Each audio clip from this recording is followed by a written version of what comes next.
Dallas is wearing the most elegant of evening costumes. We call the fabric gold bar. Vera, this is the last time I'm going to warn you. You get those girls out on cue, or I'll find someone who can do it. Look, you don't... Where you belong. Move it! Vera, try not to take him so serious. He's under a lot of pressure. Yes, I know, Mr. Goff. Is that your answer again? Vera, you keep calling me Mr. Garth. Can't you just forget that St. Clair and I are partners and just call me Marvin? Marvin. Excuse me, the show.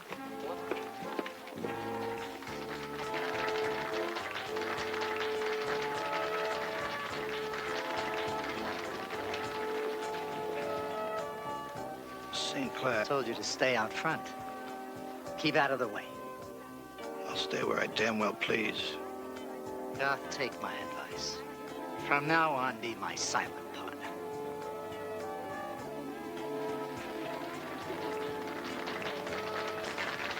One of the world's most beautiful models, Christina Behrens, draped in fantasy black chiffon. She feels beautiful. Christina Behrens.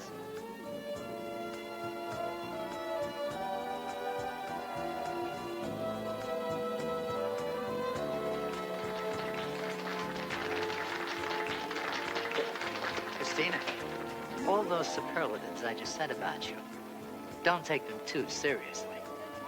Haven't you just once done something nice for someone? Oh, I certainly hope not. And I'm not going to start with someone I know as much about as I do you. Be happy, darling. The only thing that could make me happy is to see you dead.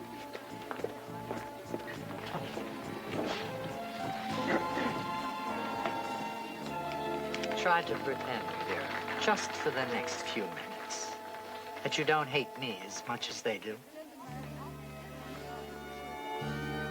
And now, ladies and gentlemen, the most talked about assignment from Los Angeles to New York to London.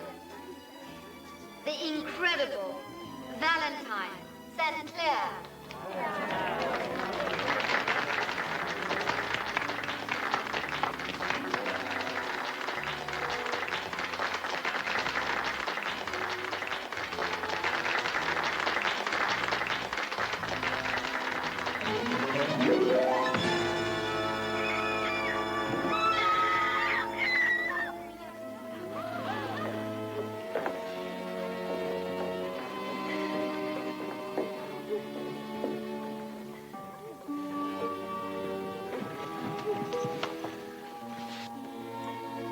Looks like a remote control device.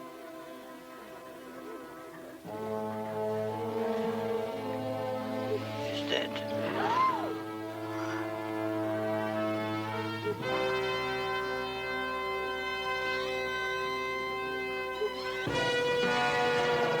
You sure he won't mind?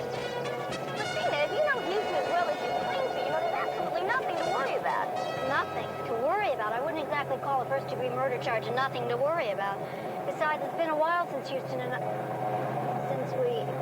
well, I haven't seen him in a while. You know, I think you're putting the cart before the horse. Lieutenant Billy isn't having you arrested. He simply wants you available. But everybody knows how I felt about Valentine, and a lot of people heard me say I wanted to see him dead. That would make you a prime suspect.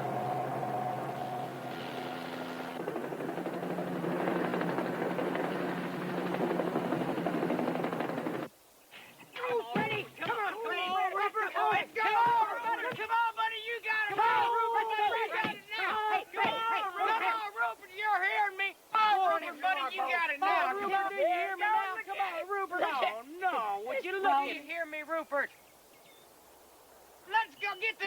Oh, now, come on.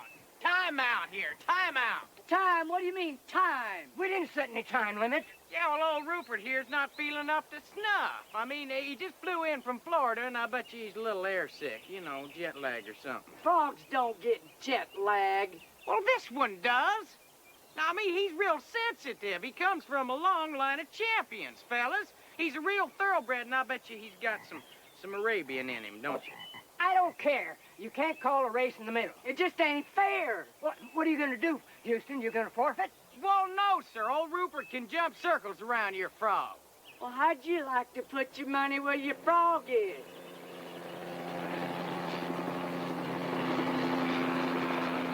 You got yourself a bet. Double or nothing, they'll run on Sunday.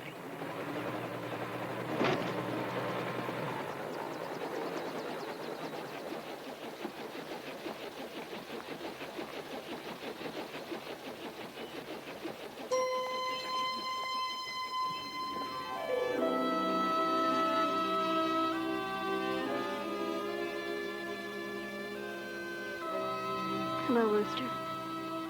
Hello, Squeaky. Rooster and Squeaky. It's been a while. I bet you it's been 6 years, hasn't it? Let's go back to the office and get some lunch.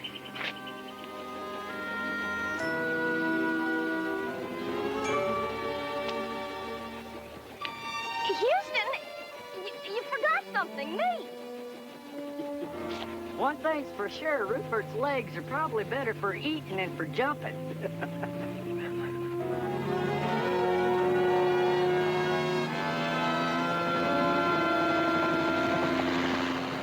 Don't you worry about a thing, Chris. Old Vincent the Belly's a friend of mine. I think I can reason with him.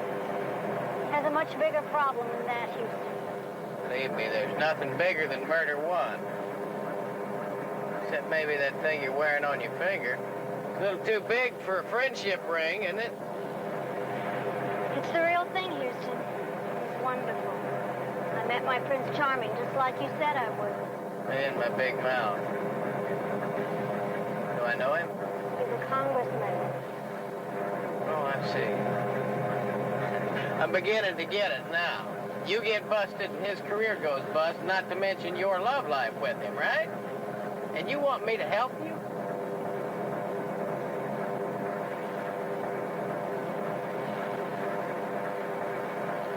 Now, what the hell? For old time's sake, don't worry about a thing. Old Rooster's gonna fix it.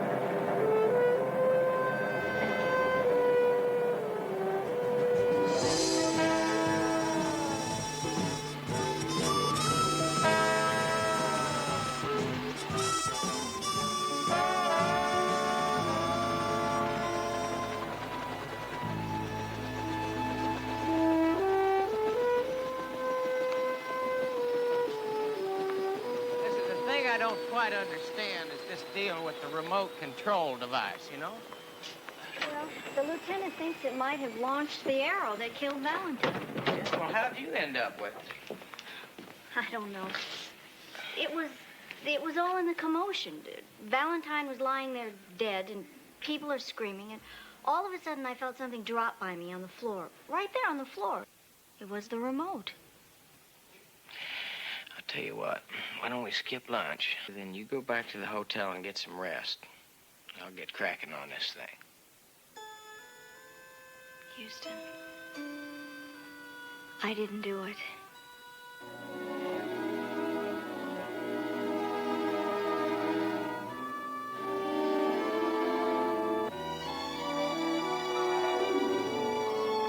We think the arrow was launched electronically. And when Valentine was killed, your lady friend was standing over there with this remote control device by her feet. And we have an eyewitness. That's her, Vera Martin. Oh, thanks, Vince. Yeah, excuse me, my name's Matthew. Yes, I know. Houston, you are Christina's friend. That's right. I'm glad she has someone like you to stand by her. Well, thank you. You know, I feel terrible about having to tell the police. You know, I saw the clicker by her feet. Yeah, well, of course you did. I tell you, I need to ask you a question. Can you tell me what kind of man Valentine St. Clair was? Passionate, explosive, moody. Well, you see, he was an artist. Yeah, well, if he wasn't an artist, could it be construed as rude and obnoxious and downright unlikable? Well, he wasn't an easy person to get along with. But you see, for me, well, I know it might sound corny, to learn at the feet of a master, well, I guess there's still some old-fashioned hero worship in me. I'll miss him. Yeah, who won't miss him? Not going to swallow any more red ink. Now, if they want to sue, then I'm going to declare bankruptcy. Then they're going to have to wait till the middle of the month to get paid. That's their choice. Before you ask, that's Mr. Garth, Valentine's partner. Yeah, will he miss him? Well, everyone knows that they had their differences, while the real screaming was with his wife, Valeska Debraken, over the divorce. She was in the audience yesterday when he was killed. Houston figured he'd better track down St. Clair's ex-wife, Valeska Debraken. He found her at the Psychic Research Institute, which she owns. It's a strange place with an even stranger owner. Thinking of the pattern, and only the pattern, and hearing only the sound of my voice. No other sounds intrude, no other images, only the image of the pattern. It fills your mind.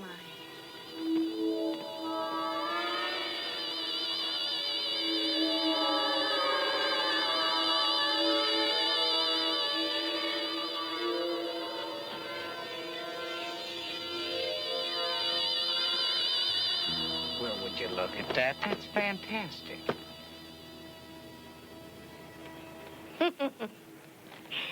At age 7, I fell from a ladder, struck my head, and from that time on, have possessed powers. I'm trying in this institute to explain them.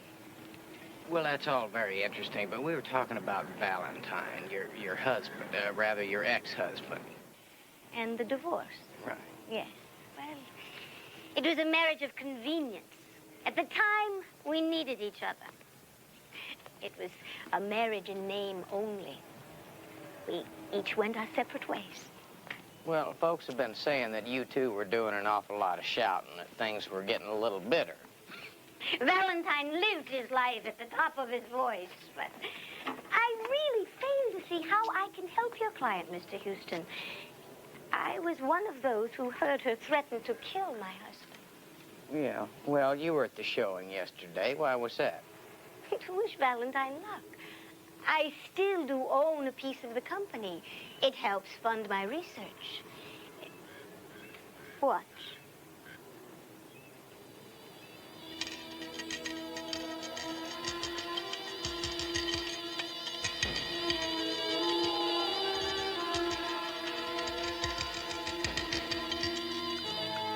Yeah, well, after seeing this and the cards on the table and everything, it does kind of lead me to believe that you know a thing or two about showbiz. It is not show business, Mr. Houston. This institute is world-renowned. Our works are supported by donations from every country in the free world. Yeah, well, I'm sure there's something to it, but see, I already gave it the offer. Something to it! That sundial. I think it's a bit slow.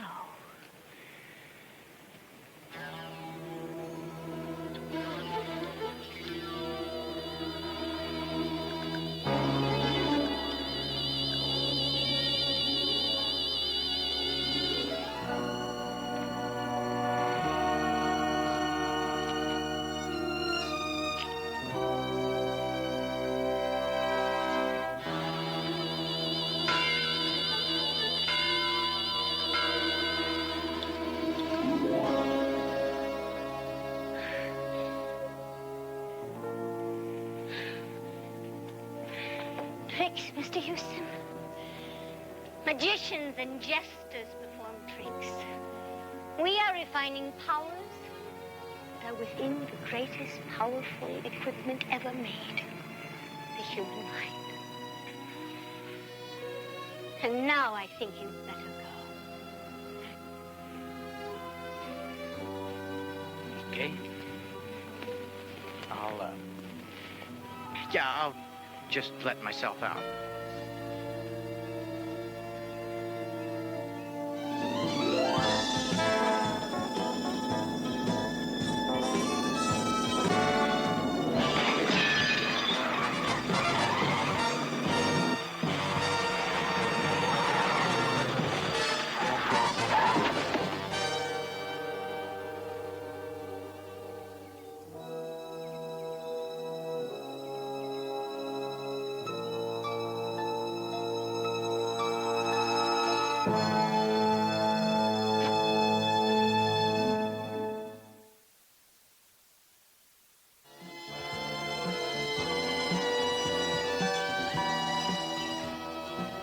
you something, CJ. Now, I'm less than partial to being shot at, and I'd just as soon we find out who did it before they try it again. Well, let's see if Baby did the homework I signed for. Let her rip. Marvin Garth, former accountant. About 4 years ago, he poured everything he had into St. Clair's company. Now, the profits are marginal, but Mr. Garth is living a mite high on the hog. How high? Bankruptcy high. Until St. Clair's death, he is now the sole beneficiary of a $1 million life insurance policy. Well, $1 million is a good reason for murder. You bet. You sure are glad to see her, aren't you? Who? Squeaky. Next picture, CJ. Vera Martin, about 2 years ago, she became St. Clair's assistant. Very talented, very ambitious lady. Some people say that she's a lot more talented than her late unlamented boss. Well, ambitious ladies have been known to kill before. What's next? Valeska Debrican, St. Clair's ex-wife. Oh, yeah, well, you can cross her off your list. I tell you, this lady does not need an electronic gizmo to kill. Mind control tricks?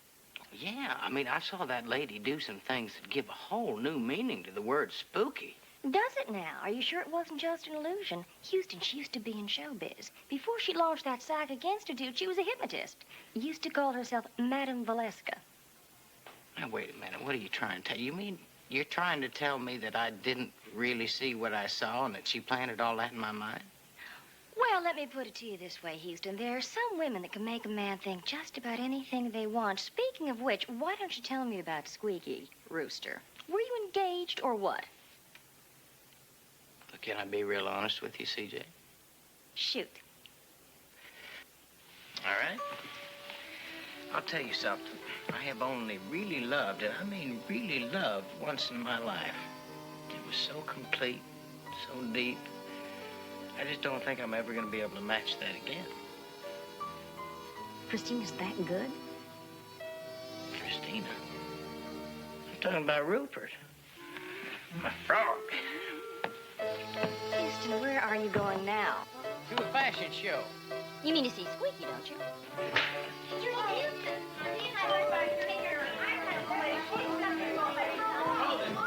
Hold that elevator!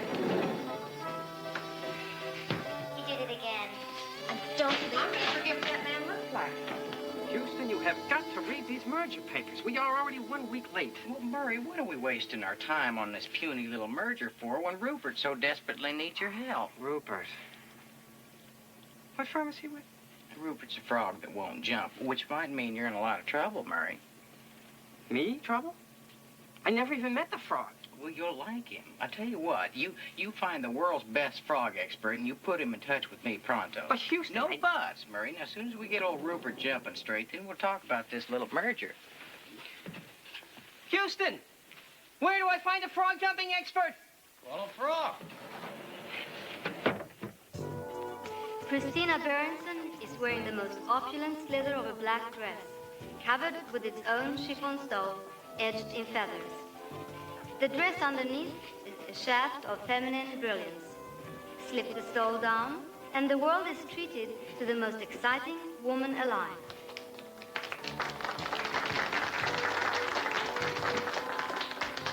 Renee!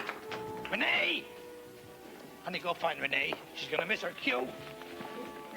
Beau Flamme is wondrous. Should have stayed in accounting. Oh, there, Mr. Guard. This seems like an awful lot of trouble. I mean, how much could the Valentine label be worth now that St. Clair's dead? As long as Vera's around, everything is fine. See, Vera is great. She's the one that designed most of last year's bestsellers.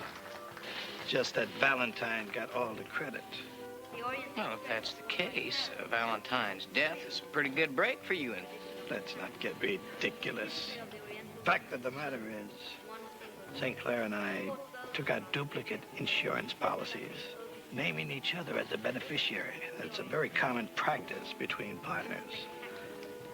Yes, Houston, I need money, but not enough to kill for it.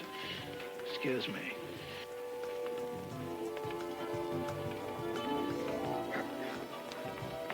The look of bugle beads sparkle, bedazzle, and dazzle. Christina? They look at this woman as if to say, she's a tiger, she's a lion, she's vital.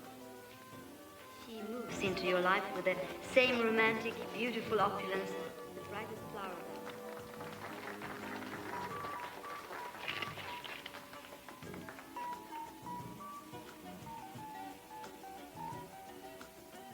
Our next model wears the Renaissance sleeve, the above-the-table romances. That lady says, I'm a woman. I'm proud to be a woman. I'm glad to be alive. Black chiffon, soft and gold. The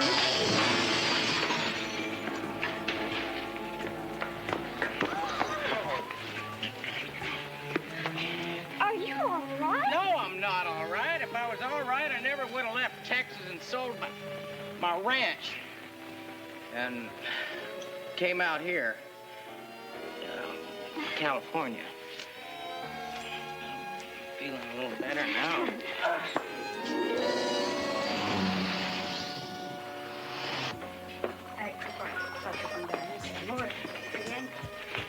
Ecco qua. A beautiful antipasto for a beautiful lady. Oh, thank you, Mrs. Novelli.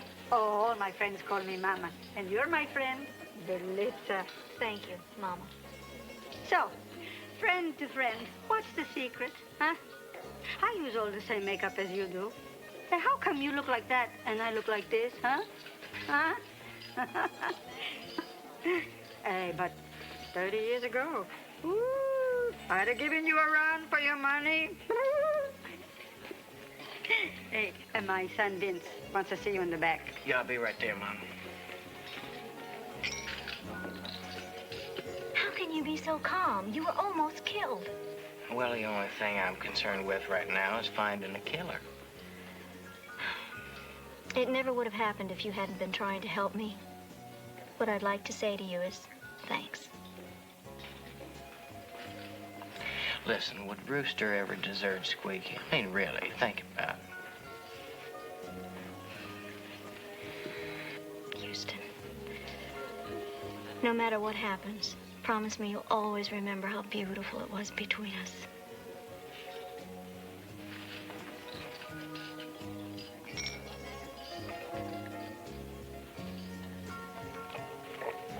I'll be right back. Don't you move.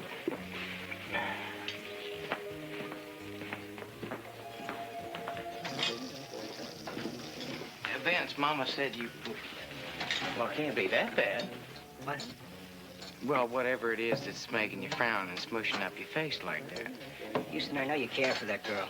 And what I got to say is not going to make you happy. You better go on, Vince. How long has it been since you've seen her, and what was she doing in between? Well, it's been a few years since we've seen each other, and she's been doing a little traveling. Wrong. Up to 6 months ago, she was living with Valentine St. Clair. That's impossible. Is it? Well, she needed him. He needed her. She moved in. 3 years later, they had a big fight. She moved out, met the congressman, wanted to marry him, only St. Clair wouldn't let her out of her contract. Threatened to dump the whole story on the congressman. Houston, CJ's on the phone. She says it's urgent. I'm sorry, Houston. She's been lying to you. Let me ask you another thing. How'd you get so lucky to be backstage just in time for that lamp to almost drop on your head? Someone took a shot at you to boot. Vince, you better give me some time to prove that you're wrong. Okay, tomorrow there's a buyer's brunch. Then everybody's going to scatter to the 4 winds. By then, the lab boys will be able to tell me if the clicker in your client's hand triggered the arrow. If so, I've got to arrest her.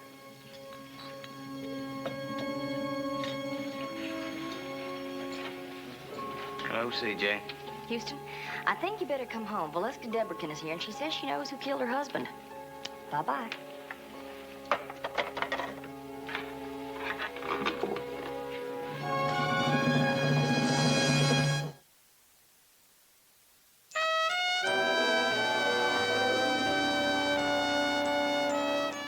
It was Vera Martin, my husband's assistant or protege. As much as she said she loved him, I know he was going to fire her. Oh, this is another one of your psychic revelations? No, actually. I was going through my husband's things. He typically dictated notes to himself. Take a haircut, do this, do that. Fire Vera. Oh, and he had that vindictive streak in his voice, too.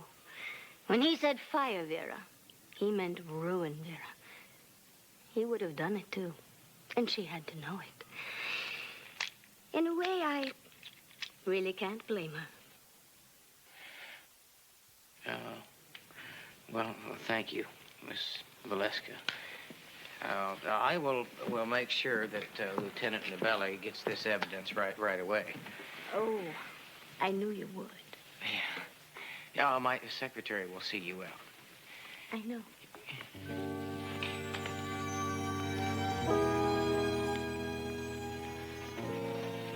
Oh, well, I'll tell you.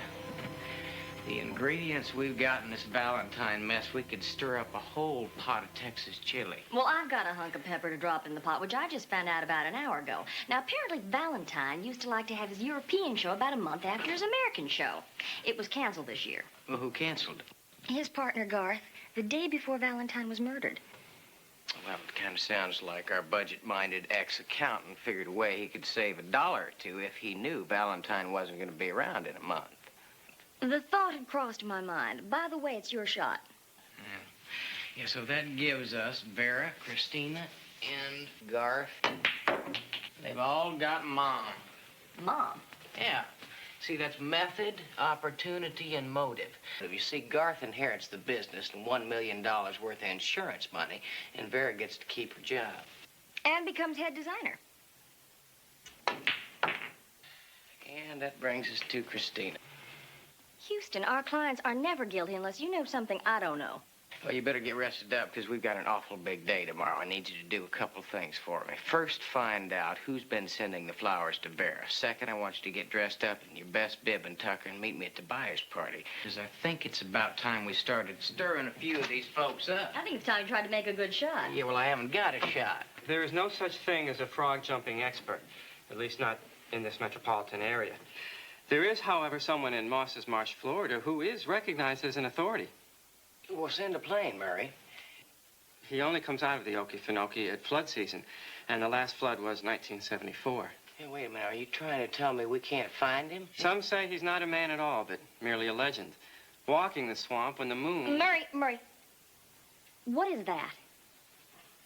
I can save you the reading. There are only two ways to make a frog jump: food or a predator. No tricks. There's no pep talk you can give them. They never heard of the Kipper, and they don't know from God and country. Here's your shot. Where? 2-ball combination, 12-ball in the corner.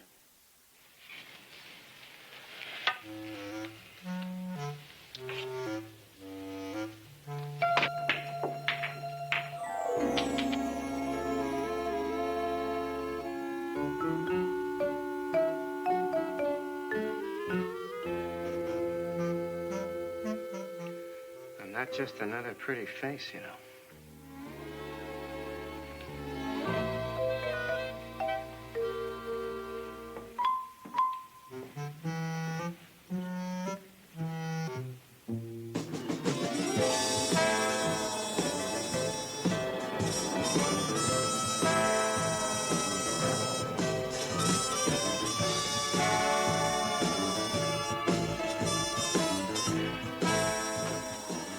While I was checking out the florist to see who sent the flowers to Vera, Houston was off to the buyer's brunch to do some buying in his own fashion. Oh, I wish I hadn't said that. Why, Mr. Houston. How nice to see you. Well, thank you. Boy, you're looking pretty enough to be one of the models. What's the Texas word for flatter? True. You know, it's such a shame that Mr. Valentine isn't here to see all of this. We've had over $2 million worth of bookings. Yeah, well, if he was here, you wouldn't be, right? What's that supposed to mean? Well, the truth is he was going to fire you, Vera. And then he was going to destroy your name in the industry, right? Now, you've got to admit, Vera, that's a pretty strong motive for murder, isn't it? He'd been promising me a partnership. And then he wouldn't come through. Of course he was going to ruin me.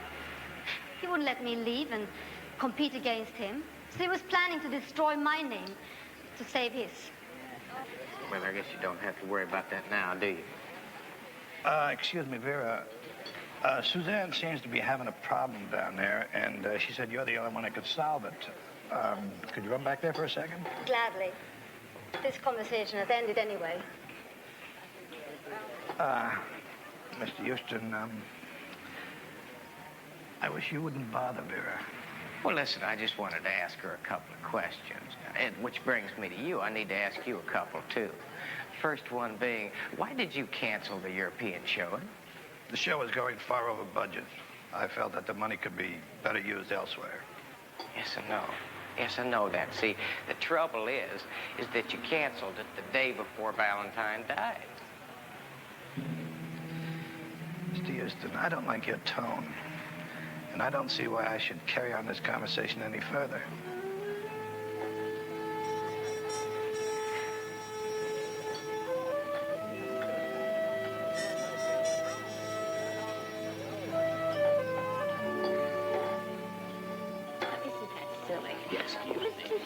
What a surprise.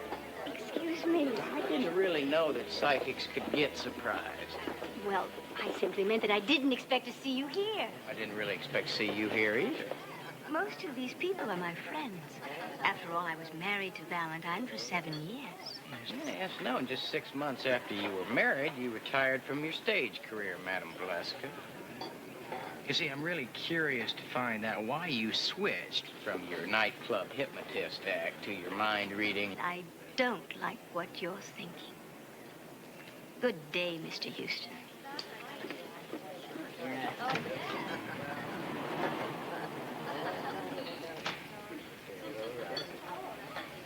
Houston. Did you find out who was sending the flowers to Vera? Yes, I did. Ladies and gentlemen, I am happy to announce that the proud tradition, the trend-setting designs of Valentine St. Clair fashions will live on through the enormous talent of his own protege, Vera Martin.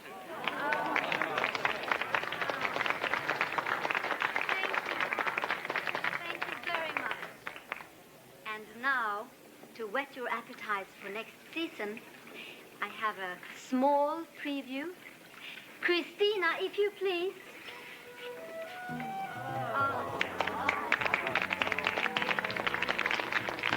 You know, I'll bet you old Garth is Vera's secret admirer. You should have seen the look he shot me when I challenged her. I think he's in love. He just might be in love enough to protect her. Maybe even enough to kill Valentine for her. Good motive, wrong suspect, Houston. You're not gonna like this. Vera's secret admirer? Christina. Right. Sorry, Houston, but it's beginning to look more and more like she's the one who killed Valentine.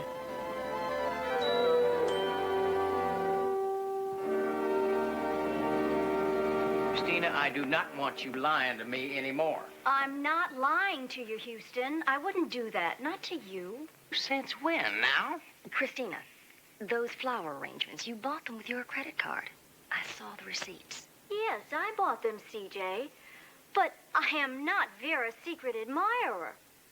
Garth asked me to buy those flowers for Vera. He's so shy and, well, he's very much in love with her. Christina, what was it you told me you've been doing for the last couple of years? Traveling. Wrong. You weren't. I was living with Valentine up until a couple of months ago when I met Brian. I couldn't tell him about Valentine, and I didn't want to tell you because I didn't think you would help me. You didn't think I was going to help you? Christina, I thought that we meant a little more to each other than that. Hello? Hold on. It's Vince.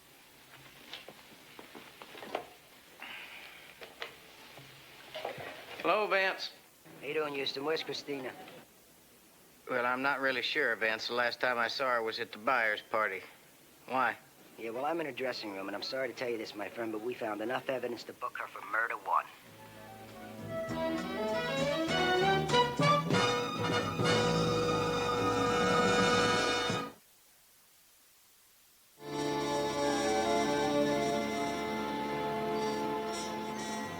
Found the stuff in the cushion. How convenient. Yeah, well, the wires match and the remote matches.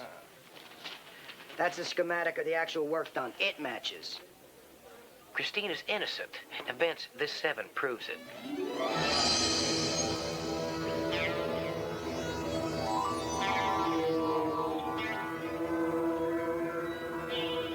You tell her what I'm thinking? I see the number 7. Right. Now, I'm thinking Americans don't put slashes in them. Europeans do. So do you. And you're thinking that I planted the drawing in Christina's dressing room. Bingo. I'm also thinking that a handwriting specialist is going to be able to prove that you made those drawings.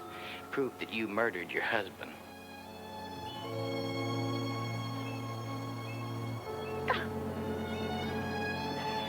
He would have destroyed this. All of it. If the divorce settlement came through, they were going to sell this land. I hope you're not asking for sympathy. Because, lady, you're a killer. Hold it. Right there. You're not entirely factual when you were just describing the murder of my husband. I had help, Mr. Houston. I would imagine it was for the same reason, money, right? That's right. Now that Valentine is dead, Valeska gets to keep the Institute. And I get all the insurance money plus the company. We were a team in the best sense, Mr. Houston. I planned the murder. God carried it out. It was all a trick. Just like everything here, a trick, right? Don't make the mistake of underestimating me, Mr. Houston. The mind is an extremely powerful instrument. You'd be surprised what mine is capable of. But then you remember we talked about the mind, its potential. How the mind is susceptible to suggestions, some more so than others. We have a problem, don't we? You know that we killed Valentine, but you're not going to tell anyone, are you? Look at me, Mr. Houston. Here. Take the gun.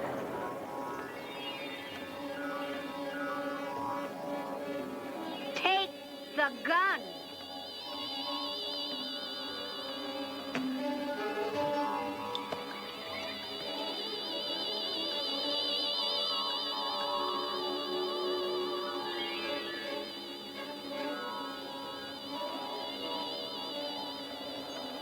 Now, Mr. Houston, look at me. Put the gun to your head.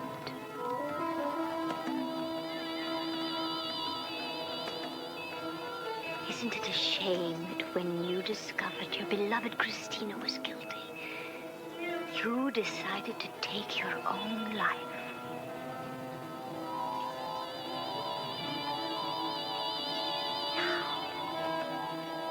Pull the trigger, Mr. Houston.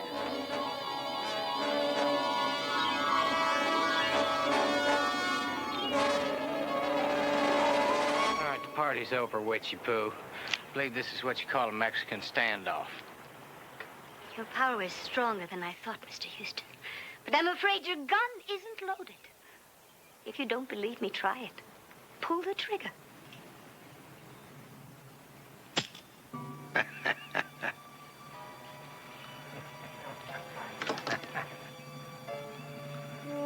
Sometimes her witch stuff works, and sometimes it doesn't. But now it's my turn. Oh, now, wait a minute. Look, before you shoot me, I want to tell you something. See, since I was here the other day, I've been practicing. You see that sundial there? Watch this.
Get up off there. Come on. Tired of picking you up. Stop right there.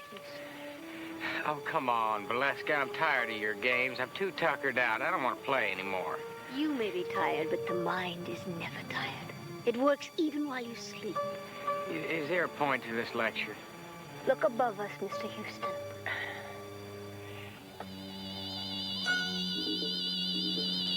Oh, this is a bunch of hogwash. Now, I believed it once, but I'm not going to believe it again. Now, you come out of there. Come on.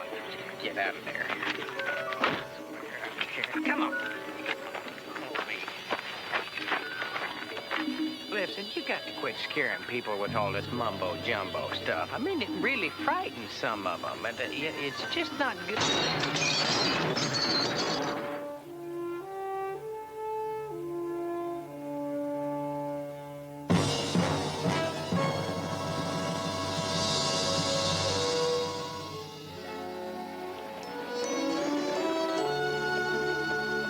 I remember the first time you brought me here. I never wanted to leave. It was a different time, wasn't it?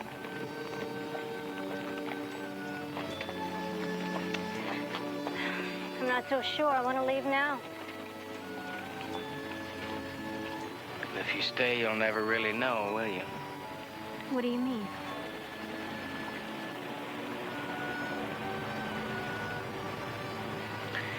You know anything about frogs? I hate frogs. That's what I thought. Look at your clothes and your satin.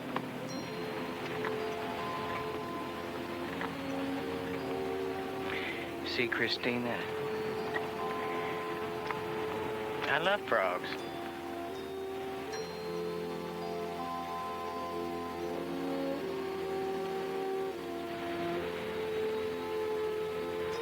Bye, Rooster. Bye, Squeaky.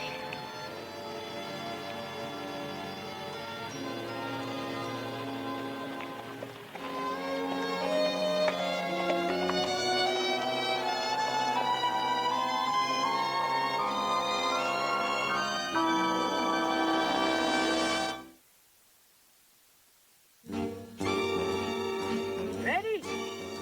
Go! Come on! Come on, Ready! Go! The other way!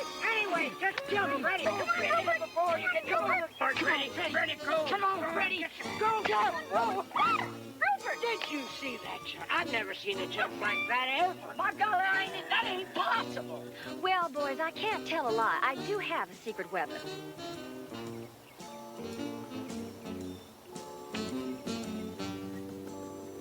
I want you to meet Hildegard. Now, being the official holder of the earnings, I'm going to announce that Houston and Rupert are the winners. Well, that's cheating. Using a female to lure a critter on. I don't know. I never seen any rules written down about it. Pretty slick item, Miss Parsons. You know something, Houston? There's an old saying. You gotta kiss a lot of frogs before you meet your prince.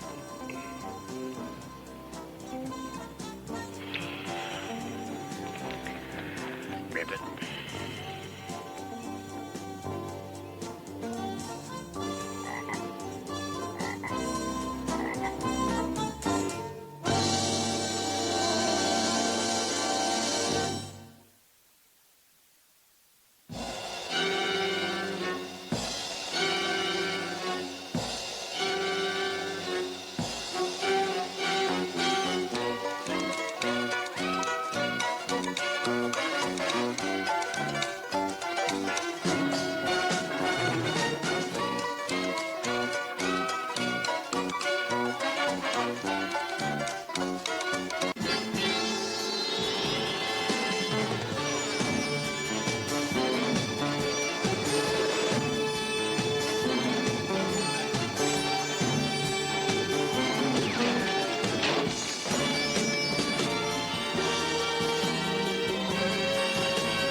The play is going to be run over to the left side. And if they get it over there and get it out of bounds, that'll help them a little bit. They do get it out of bounds. Less than 1 minute to play. And the Jacksonville Hurricanes, nursing a 17-13 4-point advantage. They are already the Eastern Division champions. And if the Bearcats can come back and win this ball game, they would clinch the Western Division title, and the two teams would play right here next week in that big playoff game. Everybody in the stadium now expecting the long pass from Horsley. He sends a man up the middle. Oh, what a surprise play. And a play that'll be questionable. Oh, come on, fellas. Why they just don't put Randy in? Well, I'll tell you why. It's because they're crazy. I mean, that quarterback around. Besides that, he... The Bearcats are at the line of scrimmage. Bobby Berger marking out from start to finish. Ladies and gentlemen, I don't know what's going on along the sideline. Buck Turley is pacing. He's made a decision. I think he's going to, yes, he is going to bring in dandy Randy Haynes to play quarterback in the final play of this game and maybe of the year. What's going on down there? Crush it. Give me that headset. Curly, it's a striker. What the hell do you think you're doing? This game is on the line, Striker. Haynes is our only chance to pull it out. I'm going to put him in. Well, listen, you stick that has-been back on the bench where it belongs. Put in that toss-back draw play we worked on. Curly, did you hear me? Curly! You should have fired him 6 weeks ago when you wanted to. Your first instincts to destroy people are usually your best. Why don't you shut up? He's the best coach in the league, and Randy's the best quarterback you have in the field. What is this? Mutiny on a bounty? Hired hand, caught back?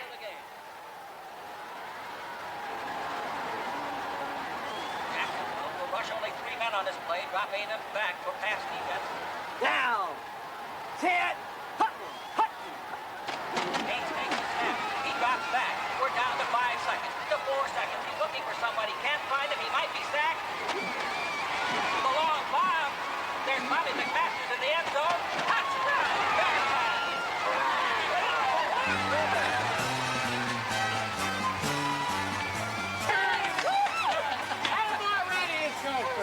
And Randy Haynes has thrown that touchdown pass to McMasters, and it's a 20-17 victory for the Bearcats. How way to go there, Randy. That's the way to go. Hey, Randy, get it on. What a finish we had here today. Moments ago, the press had gathered over at the Jacksonville locker room door, but now, of course, they're in the California locker room. I want to talk to the players, to the coaches, and everybody else, but first of all, ladies and gentlemen, we want to talk to the owner of the California Bearcats, and he is Mr. Jock Stryker. Sir, there are rumors that there is dissension on your ball club, and yet the Bearcats came back in the final minute, in fact, on the last play of the game and win the championship. Does your team thrive on inner turmoil? Inner turmoil? The only inner turmoil I hear about is what I read in the papers. Sometimes I think you news hens, you tend to blow things out of proportion. Hey, look, we're in the playoffs, ain't we? You are in the playoffs. You are the Western Division champions. Right. Ladies and gentlemen, we'll be back with more in just a minute.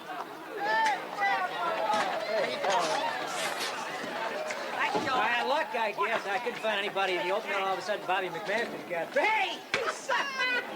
How you doing? How are you? I didn't expect you to be here. Well, you don't think I'd miss your shot at the playoffs, do you? I mean, I flew all the way in from Kansas City, and I tell you, you did it again in the last 7 seconds. Boy, just like you did against Penn State. 18 seconds to go, and you complete 3 touchdown passes. Well, how about you against Notre Dame and that 88 yards? I tell you, you pulled it off with no time left.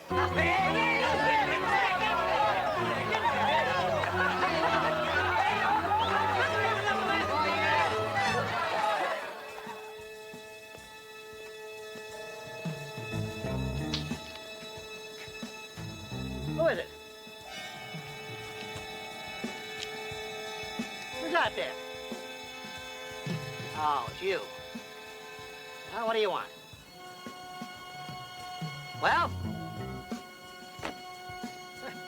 What's this, the game ball? Hey, what is this, a gag? Huh?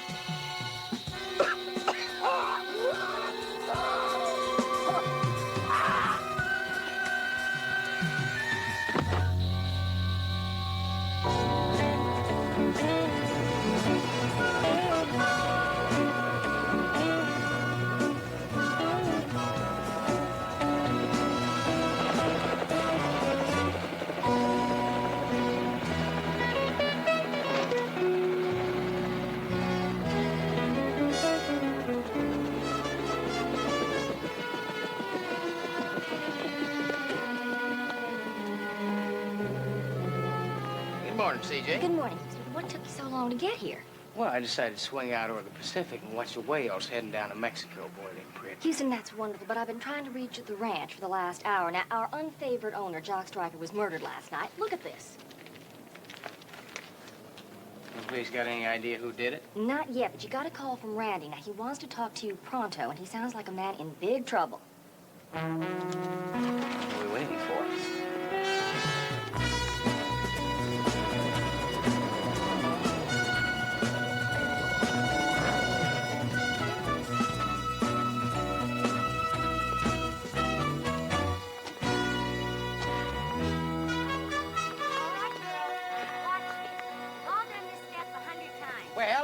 What are you doing here? So I could ask you the same question. Well, let's just say we're here as concerned fans. Oh, then you do have a client. Well, right now he's just a friend. Now, have you got any idea who killed Stryker? Yeah. Somebody who didn't like him. Take your pick. See, Houston. Vince is certainly in a good mood, don't you think? Yeah. Wonder what he's up to. There's Brady. Come on. Hit. 1, 2, 3, shake. All right, we'll start scrimmage in about 10 minutes. Mo Doyle, you go in for O'Farrell on the blue team. Hey, Crusher. What's Woody limping about? Late hours or a pulled muscle? I guess. Both. Hey! Hey, old buddy. Good to see you. Thanks for coming. Hey, yeah, to CJ. How are you? Hi. Great game last night. Well, thank you. I understand you got a problem. Yeah, well, I'm not sure. I mean, it was no secret how Stryker and I got along. I mean, one screaming match after the next. But now, you got to understand, he always set me on the bench. He wouldn't play me. Well, Randy, you do have a reputation that makes Broadway Joe look like a Boy Scout. How much did that figure in Stryker's thinking? Well, I guess a lot. But now, that reputation is past tense. It has to be. His knees aren't what they used to be. Houston, with luck, I got a couple more years left, and that's it. I need him. I'm broke. Broke? What do you mean, broke? Well, what I didn't blow, my business manager stole. But I still got a couple more years to make up for it. If you can get a second chance to prove yourself, right? Look, as long as I'm not accused of murder, there's a big company who wants to hire me as their spokesman. We're talking about a line of sports clothes, commercials, personal appearances, endorsements. We're talking long-term big bucks. Well, Randy, that's all great, but would you do me a favor? We've been friends for an awful long time. Just look me right in the eyes and tell me why you wanted me to come down here. Because I got this feeling that you think that the police are coming after you and nobody else. Now, why is that? You always could read me faster than bad pass defense. Well, you always used to say good pass defense. Well, that's when we were in college. You were helping me with my calculus papers. Yeah, you were terrible at it. You know, look. Now, I got a call this morning. I couldn't recognize the voice. It was very muffled. They claim to have ironclad evidence that I killed Stryker. What kind of ironclad evidence? I don't know. They wouldn't say. Oh, whatever it is, a mystery voice is probably trying to sell it. Did he say how much? No, I didn't say that. He said he wanted meat first. Randy, if you're being blackmailed, you should have told Novelli. Well, would you?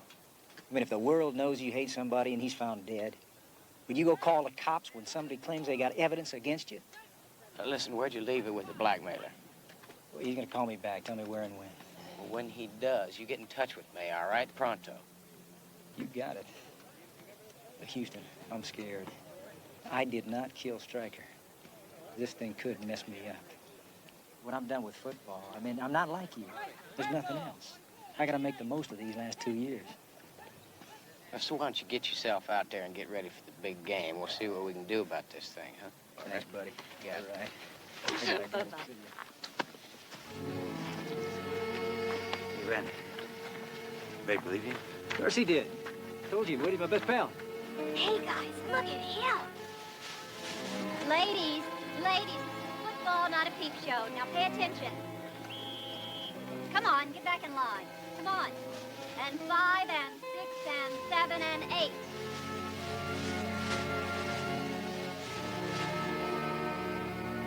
After 3 days, Randy's blackmailer still hadn't called, but Houston and I used the time to begin our investigation of the dead man and round up a list of people who might have wanted to kill him.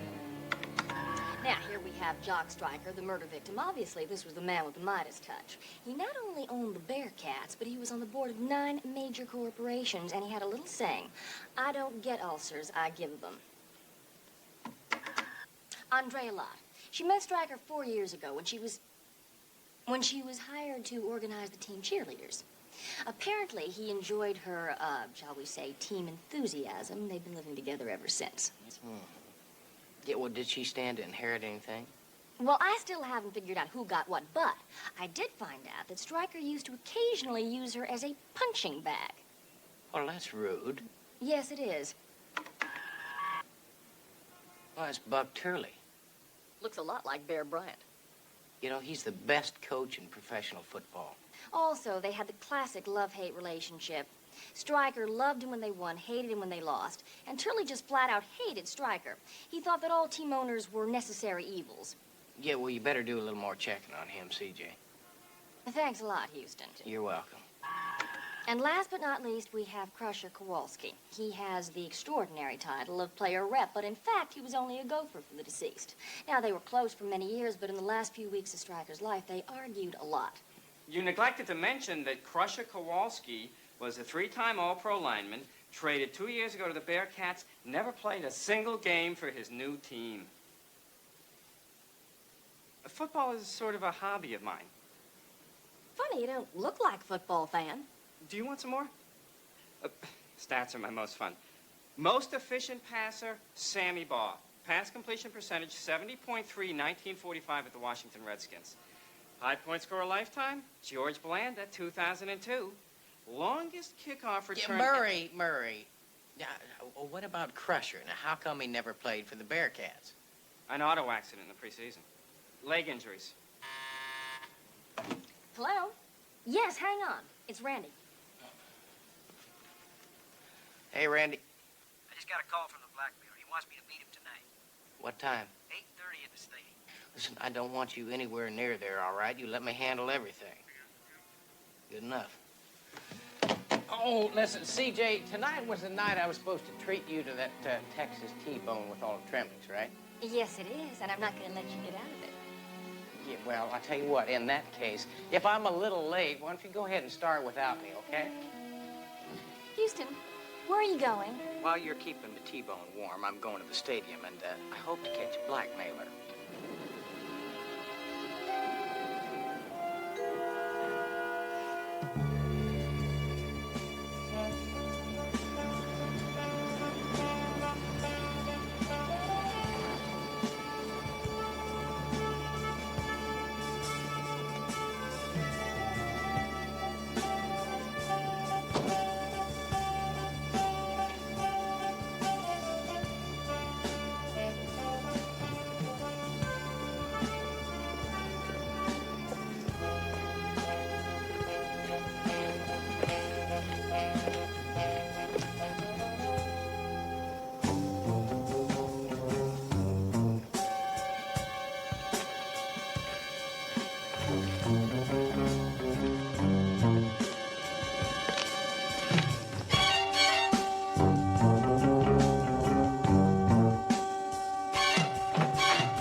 What happened?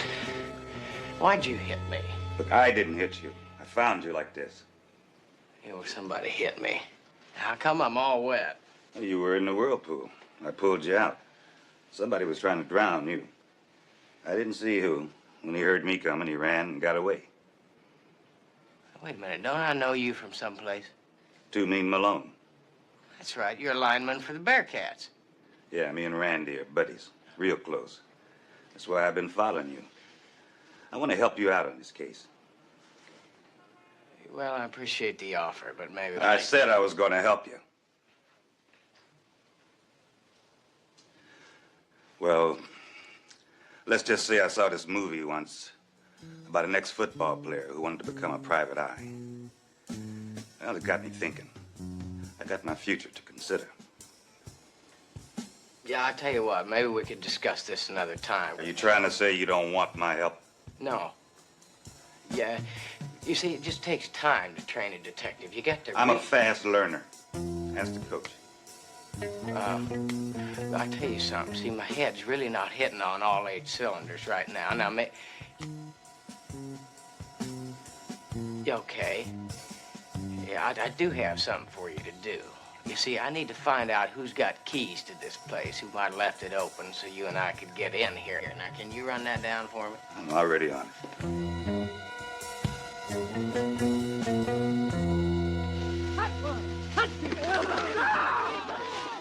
Hey, Crusher, Neil phone for you.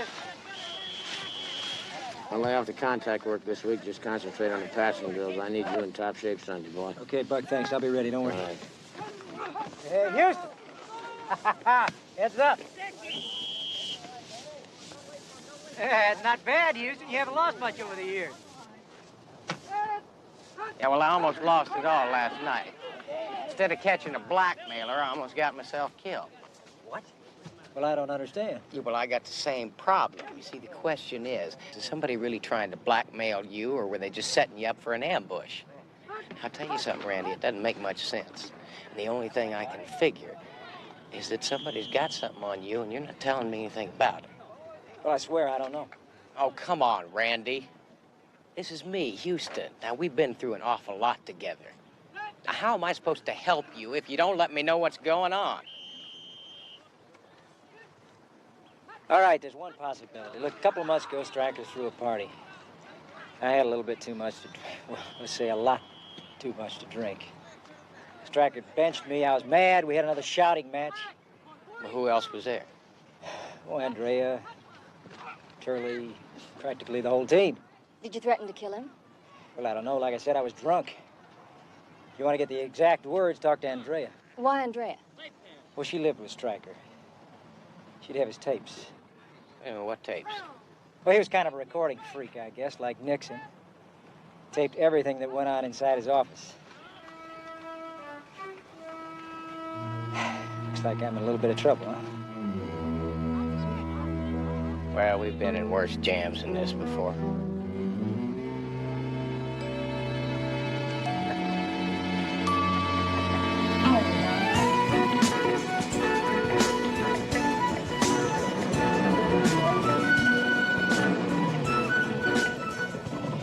Houston is a man who never forgets a face, especially a beautiful one. So while I went back to the office to dig further into our suspects, he went on alone to talk to Andrea Lott. War is hell. Now, I would like the chairs all around here, and the podium for the minister should go right there, okay?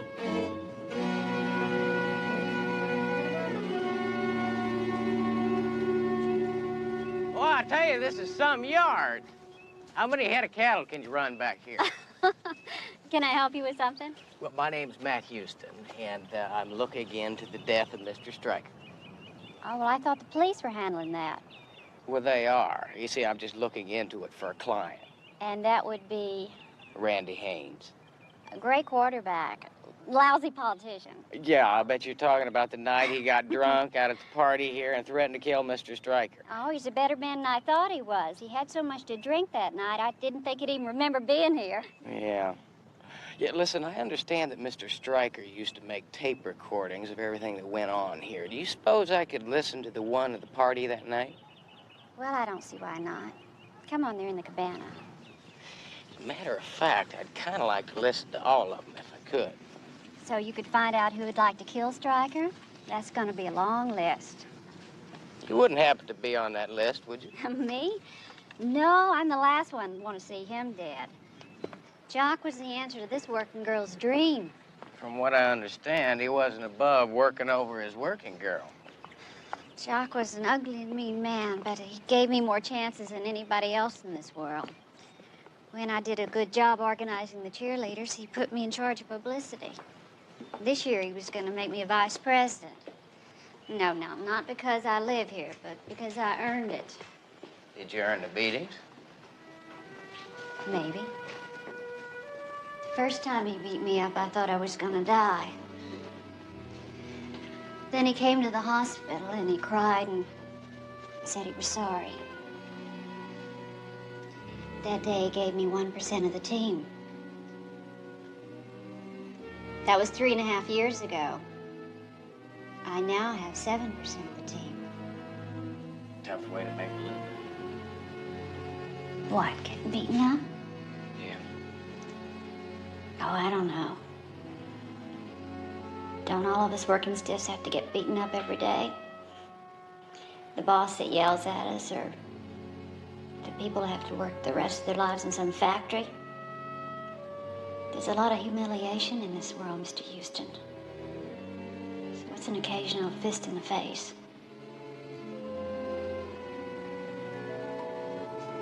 The tape you wanted would have been August 5th. It's not here. Are there any other tapes missing? No, they're all in order.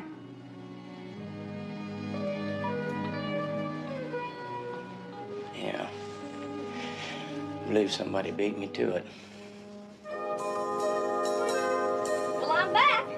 Good, CJ. What'd you find out? First of all, Stryker's will. Andrea Lotta is sitting pretty. She inherited the mansion. Its market value is approximately $2 million. Sounds like she's coming out the jumbo winner in Stryker's death. What else you get? Well, the next one's a real pearl.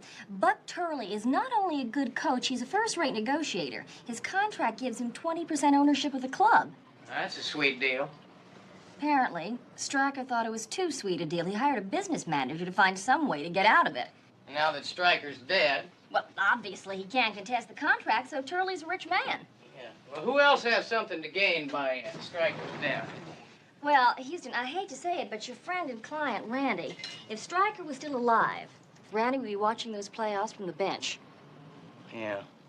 And now he's got a first-string quarterback position on the football team. You bet, not to mention a shot at a great contract. Yeah, CJ. Well, listen, thanks a lot. I appreciate it. Houston, what's bugging you? Well, I tell you, CJ, it's what you were saying about Stryker earlier. I tell you, if the man went back on his word with Turley and his contract, he's just liable to go back on his word with lots of other people, you know what I mean? You mean Andrea? Yeah. You see, when I was going to school and playing football, if you wanted rumors, you went to the locker room. But I tell you, CJ, there are just some locker rooms that I don't have access to.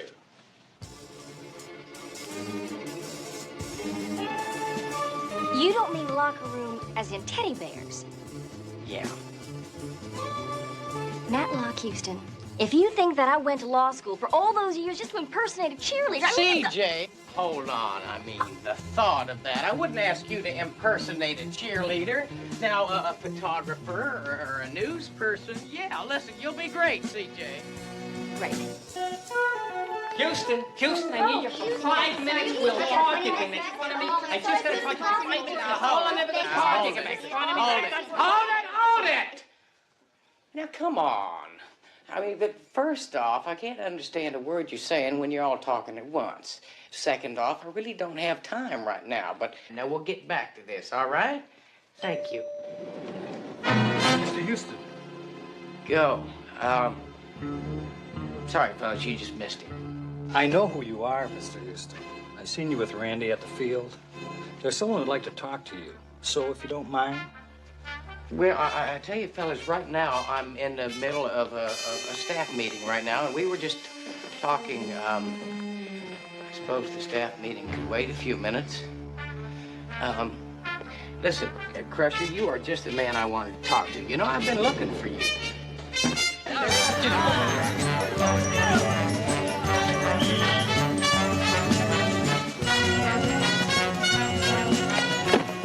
Come on, Swenson. You want to wear a championship ring, you got to do better than that. Don't bend it, break it in half. Get low. It's been a pleasure talking to you, Crusher. coach, Mr. Houston.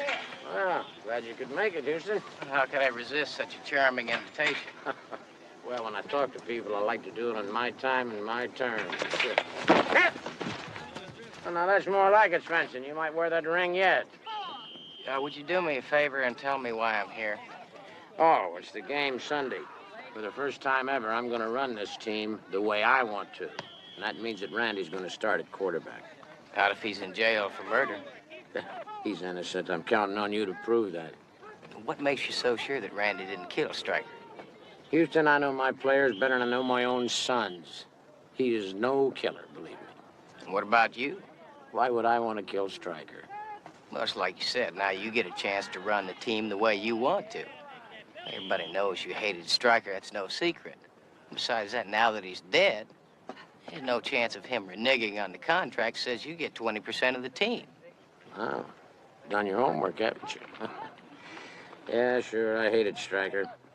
The reason I went to work for him, though, is because he gave me a piece of this club. But what the hell, Stryker was always reneging on deals, trying to back out. You see that guy over there? The Crusher? Yeah. He had a lifetime contract with Stryker. Tried to get out of that one, too. Yeah, he doesn't look like a man that'd deal with disappointment very much. Oh, you are so right, baby, so right. I'll see you in a minute, Coach. Houston, how's it going? You see any light at the end of the tunnel? Yeah, I'll tell you right now, I've got so many unanswered questions, I'm lost. Listen, would you do me a favor and give me a lift back into town? I sort of got stuck out here without my car. Well, sure, you can use my car. Come on, I'll give you a lift down to the parking lot in my cart. Hey, Houston, whatever happened that weekend you took Mary Lou McAllister to Laredo? Well, no, I thought you took her. How's your arm doing today? I'll put it in the cart.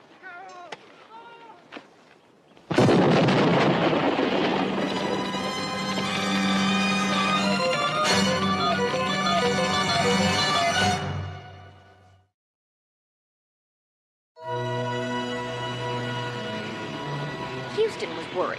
This morning, Randy was just a suspect. Now, after a second attempt on his life, it was clear he was a target. Someone was trying to kill him. To protect Randy, Houston needed help from Novelli, who at the moment was off duty and having his own problems. Listen, have you seen Vince Novelli around? Houston, perfect timing. Hold this, will you? What are you doing? Does it look like I'm doing hand gliding? I'm spending my day off cooking. Mama's chef didn't show up, and I'm helping her out. Yeah, but anchovies and lasagna? Oh, hold on. Vince, if you'd rein up for a minute, I'd kind of like to talk to you. I can cook and talk. Yeah, well, it's about Randy. Oh, Houston, thank God you're here. Please, could you give my Vince a hand?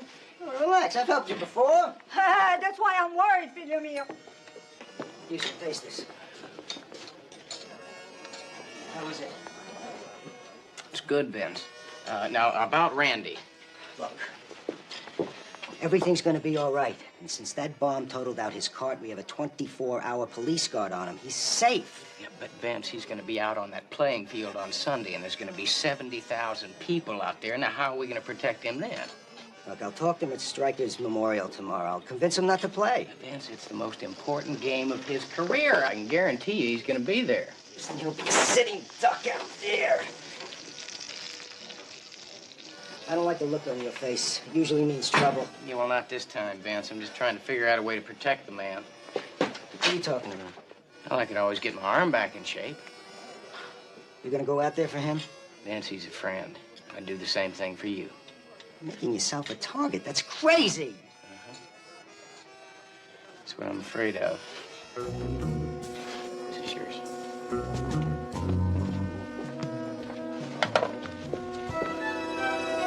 As I said before, there was no way Houston was going to get me to go down to that cheerleader locker room. So obviously, I didn't go. So, when is our picture going to be in your magazine? Well, probably the next issue, or the one after that. What'd you say the name was? National Sports. I thought you said it was U.S. Sports. Did I say that? Well, we changed the title a lot because we want to keep our fans on their toes. Now, we're going to do a little cover story on Andrea Lott. You know, a woman behind the man kind of thing. She's lucky then. Really? How's that? Well, rumor was Stryker was going to dump Andrea. The only reason he hadn't up to now is he had his lawyers trying to get out of some stuff he'd given her. Did Andrea know that? Oh, well, if she didn't, she was the only one around here who didn't. Well, do you think that Andrea is capable of murdering Stryker? You ask me, I wonder why she waited so long. She's one tough cookie. Do you think it would help with your layup if you had a shot at me just with my pom-poms? You bet. Houston, not only did Jock Stryker have his lawyer working against Andrea, but once the bloom fell off the rose, apparently he started seeing a lot of other ladies. And I guess Andrea believes that turnabout is fair play. Rumor had it she had a boyfriend on the side. It's a happy household. Any idea who the boyfriend is? Not yet, but I did manage to track down a photograph of Crusher's car wreck. And a very interesting tidbit. Apparently, the night of the wreck, when he hurt his knees, he was not alone in that car. Randy, Turley, and Jock Stryker were all there with him. Well, how'd it happen? Wet roads, Crusher lost control of the car. There was an inference that he might have been drunk, but the police never pressed charges. So the Crusher wrecked his car, ruined his knees, and lost his career. And then Stryker put him on the payroll for $100 grand a year. Oh, that's an awful lot of money for a glorified gopher. Right. And totally out of character for Jock Stryker. Sir, if you'll just let me explain, I know I can satisfy. Houston, help! I found this guy sneaking around with all these papers. Yeah, well, don't worry about it. He works for us. Oh, he does? Well, he looks so suspicious. Well, he's paid to look suspicious. He's our accountant. Houston, why is Two Mean Malone running a security service for you? I'm his assistant. A what? Oh, wait, he's just sort of helping out Murray. Oh, well, now, if he's going to be on the payroll, he's going to have to fill out a W-4 and... No, Murray, you don't understand. He's not on the payroll. I'm not? Yeah, well, it's just a technicality. Yeah, Murray, you'll figure that out for me, won't you? I want to know how he knows who I am. Oh, Murray's a football fan. You don't look like no football fan. Oh, I am. And you're Two Mean Malone, the leading lineman in football. But you've got 19 sacks, 7 interceptions. And no W-4 form. No W-4 form?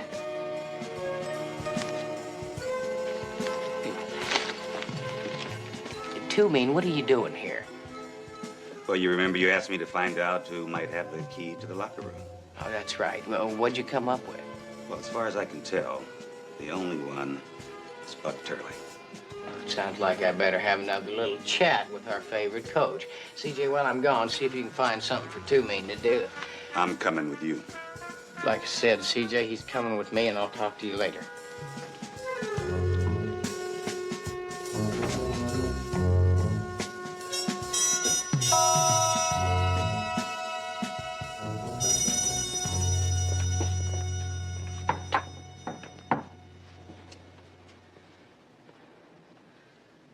Well, maybe he's already gone to Stryker's memorial service. That's locked. I tell you what, we'll just catch up. Wait a minute.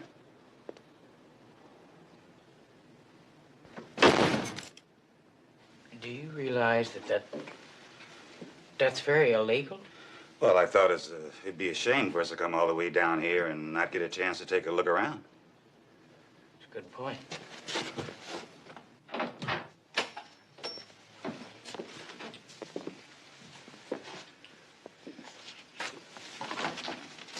Well, isn't that something?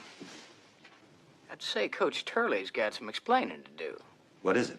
It's tape we've been looking for. I believe it's going to tell us everything we need to know.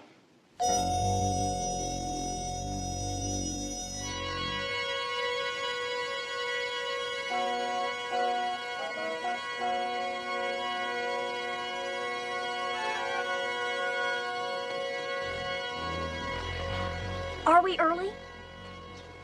Actually, you're a little bit late. We were supposed to start 10 minutes ago. But nobody's here.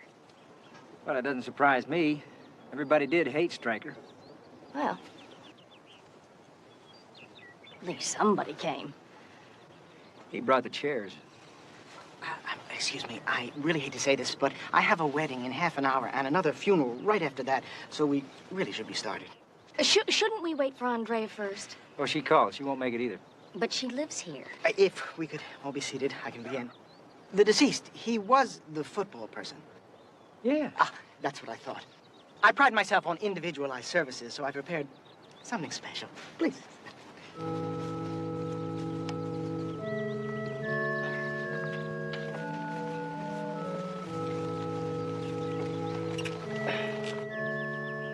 Dearly beloved, none of us knows when the big referee will call us. Whether it'll be in the first half or last quarter of our lives. So we should live each day as Jock did, as if it were a 2-minute warning, a grand slam homer, a slam dunker.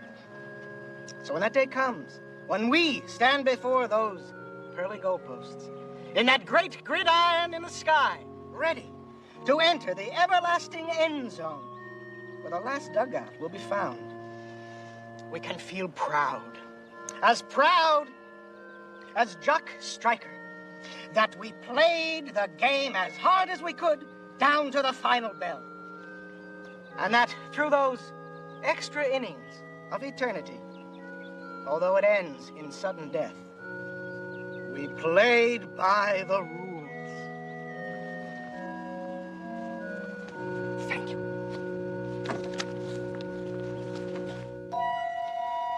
I'm so sorry. Yeah. I'm so sorry. I'm so sorry.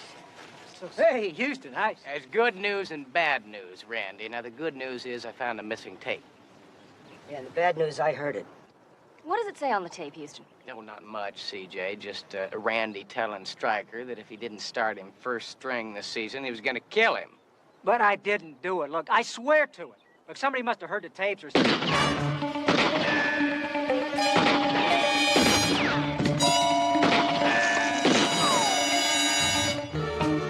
Get on the radio, set a roadblock. Come on, move. Are you satisfied now, Vance?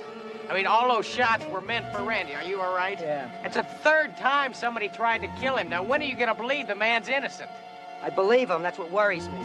Why would that worry you, Vince? Because Sunday's game's all the closer, and I still don't have a killer. And I'm worried about what happens when number 9 runs on the field to play quarterback.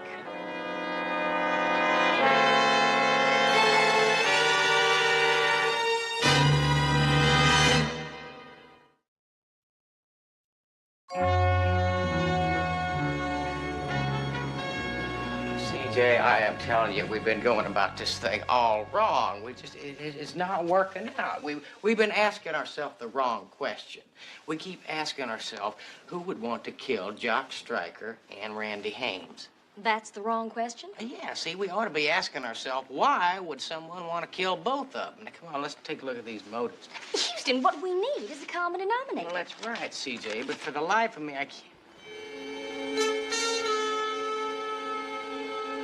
Wait a minute, that's it. What's it? It's backwards. Oh, good. Now, Houston, if No, you just... CJ, stop your gabbing for a minute. That's backwards. Oh, let's skew the boots. We gotta get to the game. What a crowd. Of course, it's a sellout crowd, ladies and gentlemen. 69,812 here for this great playoff game between the Jacksonville Hurricanes and the California Bearcats.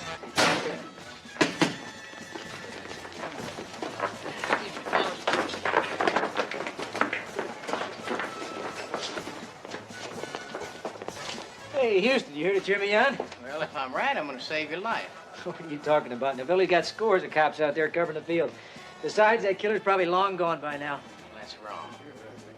See, the killer really doesn't care about getting caught. He just cares about revenge. Revenge? Well, do you know who it is? Randy, the night Crusher got in a car wreck, you were with him, right? Yeah, so it was Jock, Turley. Crusher told the police that he was driving. Well, I'll tell you something, Randy, I really don't believe that. Because I saw a picture of that car wreck. The whole rear passenger section of that car was damaged. And there's no way he could have gotten hurt unless he was sitting back there. Now, why don't you start telling me the truth?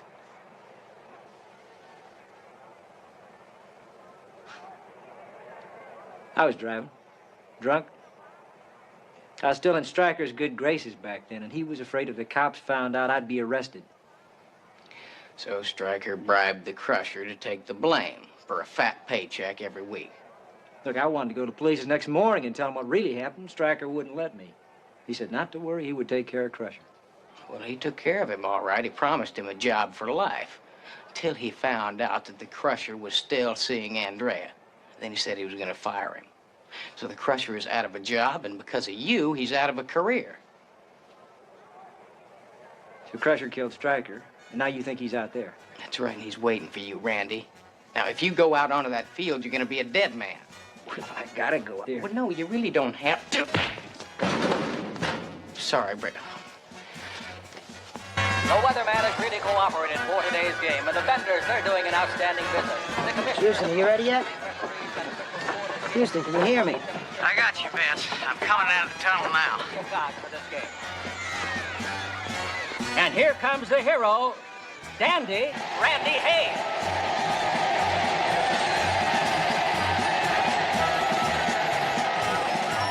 The California Bearcats sporting a flossy season record 11-3-1 towards the Jacksonville Hurricanes. Oh, I tell you, Vince, that's some kind of feeling running out onto this field and all those people cheering. Just like old times.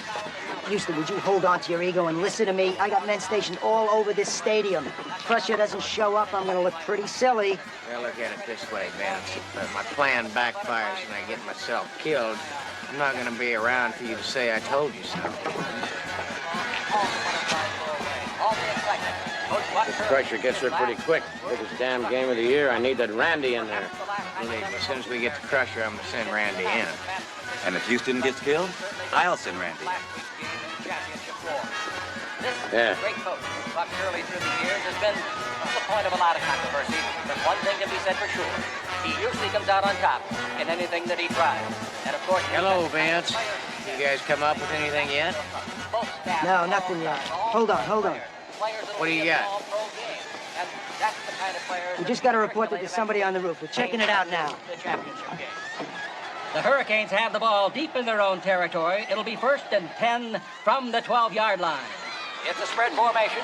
The quarterback drops back.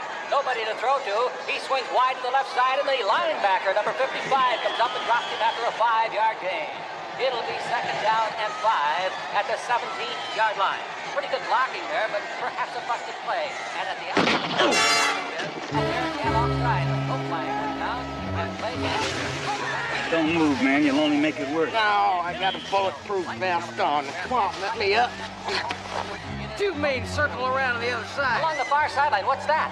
There goes Randy Haynes and Two Mean running down the side, and they're chasing the mascot. They're chasing the bear. I don't understand this as they run down the ramp to, well, they're out of our vision now, down into the belly of the stadium. Got to do it over.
Houston, I should have killed you when I had a chance.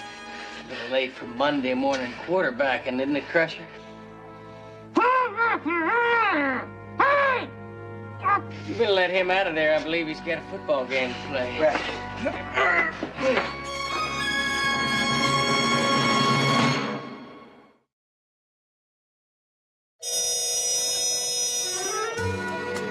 Oh, thanks. I really appreciate this.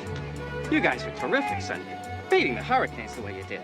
And do you realize if you win the championship, this football could be worth upwards of... Is it normal to include a home phone number when signing an autograph?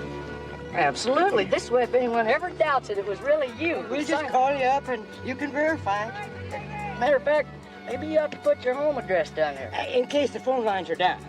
Houston, I just don't know how to thank you. Well, you just play next week's game the same way you did Sundays, and we'll call it even. How's that?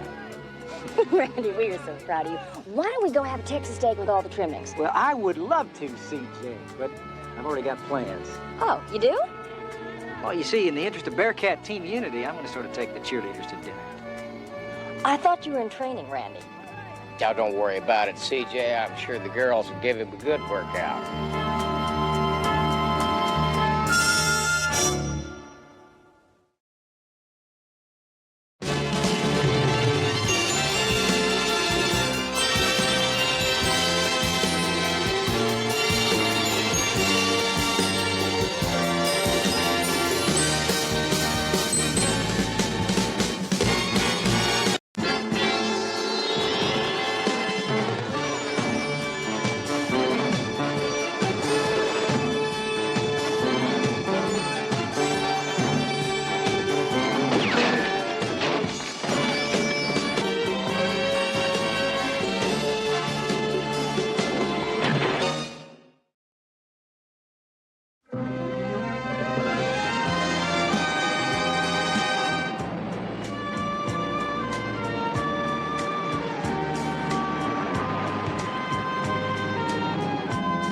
JD, it's been so long.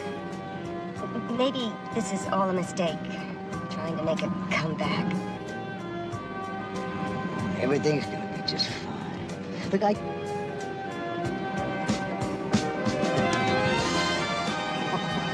Let me tell you, look at this. Oh, darling. They did that? For me?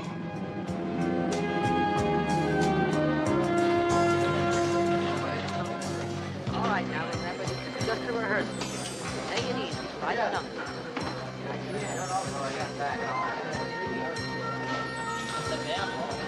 Okay, we're ready. Good morning. This is Army Archer talking to you from Hollywood. And this is truly a good morning. A morning when beautiful Ramona Landers is back where she belongs, in front of the cameras, for the first time in 12 years, making her new film. Well, we'll be talking to Ramona, and we'll also be talking to her co-star, handsome leading man Todd Gallagher, as well as to the film's financial backer, Mr. Miles Gantry, a most interesting man, a Rodeo Drive jeweler who decided to make his movie business debut by backing this lavish production. And, of course, to brilliant young producer-director, Mr. Bill Claudius, who's at the helm of this multi-million-dollar spectacular. Crying out loud, she's been in makeup for 3 hours. How long are we supposed to wait? Until the lady appears. Not a moment longer. I don't understand you. Ramona... That's exactly the shot I want. Thing I ever heard. They don't make stars like you anymore. Not real movie stars.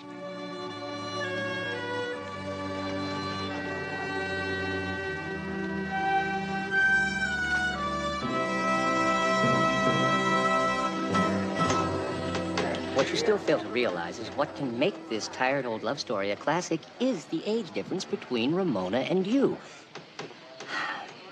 It'll be like Bo Derek playing Rick in Casablanca. E.T. as a musical. That's what makes it exciting. Different. 2 cables right over. Ramona. Oh, Bill, how nice. I can't tell you how wonderful it is to see you. You look lovely. Thank you.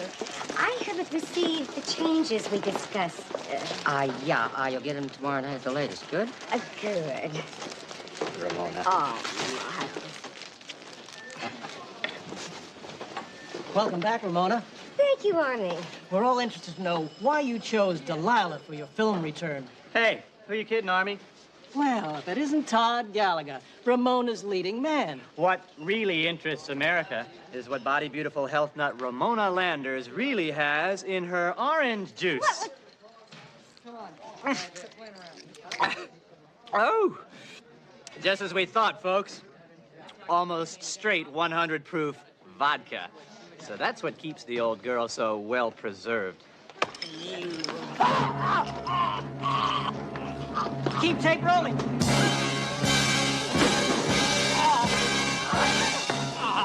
Todd.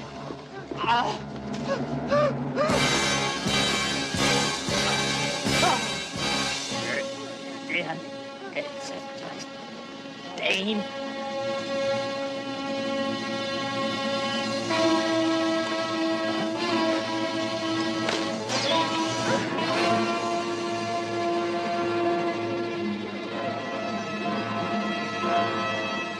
He's dead.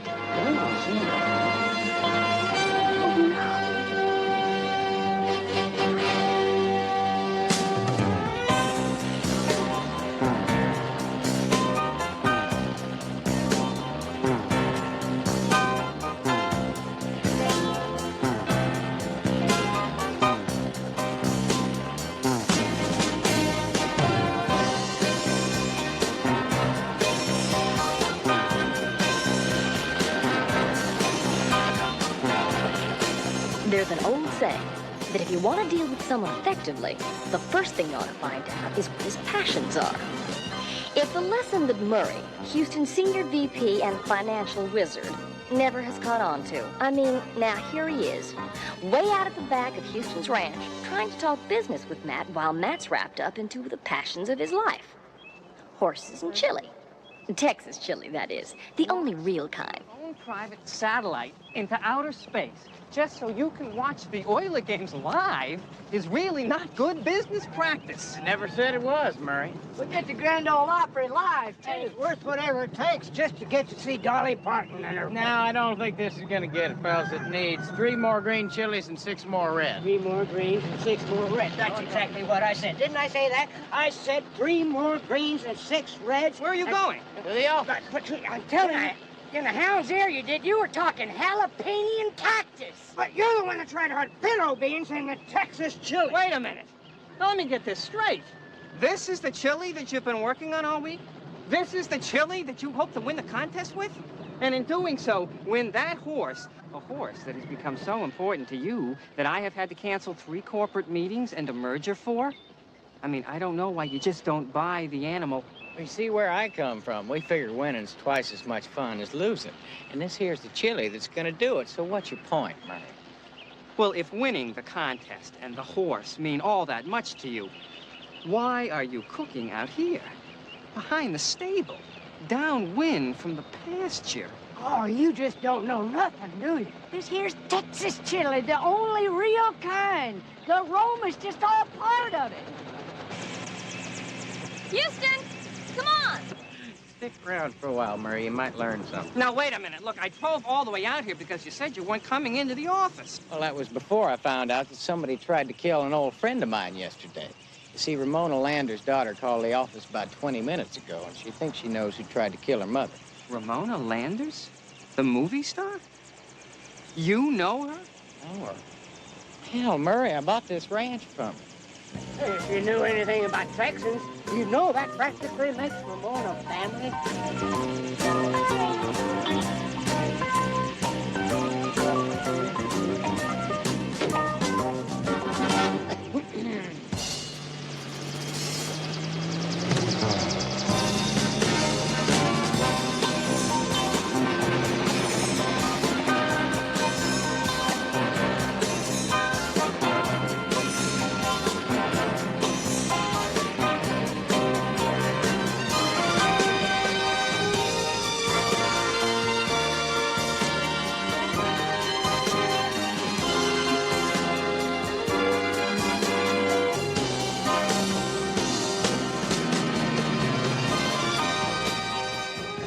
By now you should know that another one of Houston's passions, the only one that could pull him away from something as important as chili and horses, is helping friends.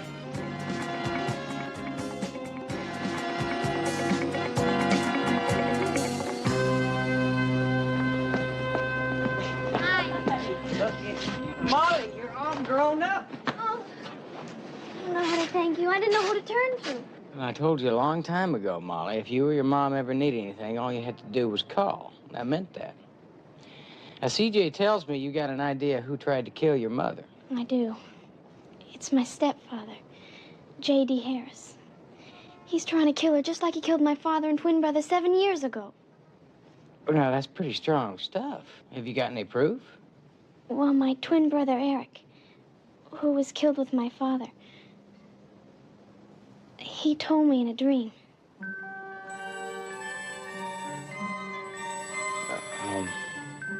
Would you like to go inside and sit down for a minute? Okay.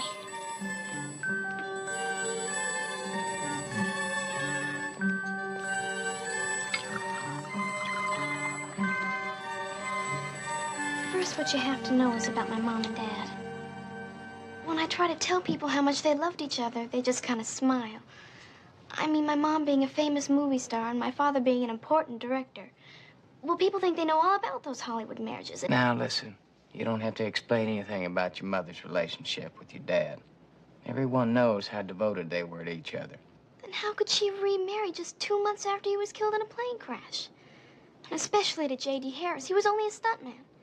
And ever since they've been remarried, he's kept her away from making movies and all of her friends. What about the movie she's starting now? Well, that's just it. He couldn't talk her out of this one. And that's why he has to kill her. Because once she's back with her real friends, she'll see he's just been using her. She'll throw him out without a penny. Doesn't your stepfather own a chain of self-defense schools? Right, and every one of those schools my mother paid for. It's just like those books he had published. Nothing he does ever makes money.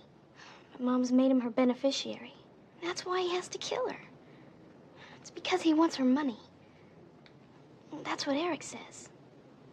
Your dead brother. In the dream. Yes.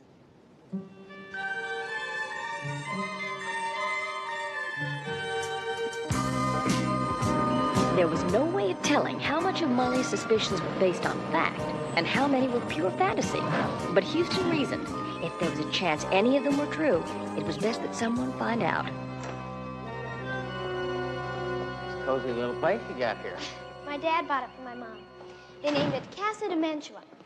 Mantua is the place where Romeo and Juliet were supposed to live.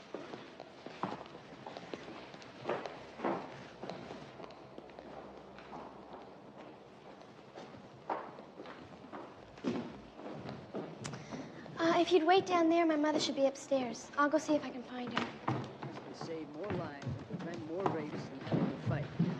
Oh, that's him, by the way. Fighting, impress on them My the value of stepfather. fast reflexes. Tell them to keep a lock on Those ladies are his self-defense club managers. He gives them special instruction twice a week. Hold it. Cammy. Look, why don't you give me a shout when your mother comes down, all right? Very impressive. It's impressive, all right. I just hope it's friendly. All right, ladies, now you pair off and try. Hello there. I'll bet you're J.D. Harris, aren't you? I'm Matt Houston. I tell you, I've read a couple of your self-defense books. You're not welcome here, Mr. Houston. Yeah, well, maybe not by you, but your stepdaughter, Molly, seems to think her mother would kind of like to talk to me. Well, that was a mistake. Now watch my arm. You see, the police are investigating the attempt on my wife's life, and both Ramona and I feel that's quite sufficient. Well, then you wouldn't mind if I just stuck around and heard that from Ramona herself, huh? My wife isn't feeling well. She's spending the day in her room, and I want you off the property as soon as possible. Like now. Houston, the maid says Miss Landers is coming downstairs now. Well, it's been nice talking to you, Mr. Harris. I said I want you to leave. Yes. I told you I read your book.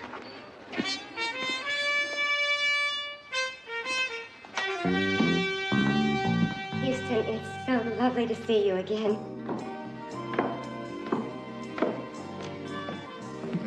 Ramona, you're looking soup. Ah, thank you. I'm just sorry it has to be under this tragic circumstances. My Molly, she's such an impetuous girl. She means very well, but I'm afraid that she's just wasted your time in asking you to come here. Just seeing you, Ramona, makes it not a waste of time. Is Molly going to join us? No, she had to go on an errand. Excuse me, I don't think I know you. I'm sorry, this is C.J. Parsons. She's my top lawyer and sort of all-around right-hand man. Woman. Girl. Girl. Must be a wonderful person to have Houston put such trust in you. As I was saying, my husband and I have complete confidence in the police investigations.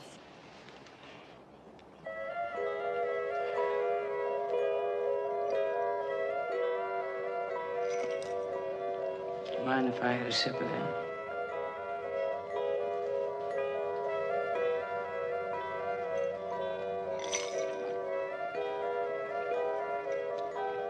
It's a pretty stiff drink for this early in the day, isn't it? He makes me. I'm so afraid. Mona? Oh, darling, there you are. Houston and I were just talking over old times. I'm very tired, darling. We were just talking. I think it's time for you to go up to your room. Now, come on. Surely you couldn't have any objections to a couple old friends just talking, could you? Sweetheart. I am a little tired. The strain of the last few days. J.D. always knows what's best. I do thank you both for coming.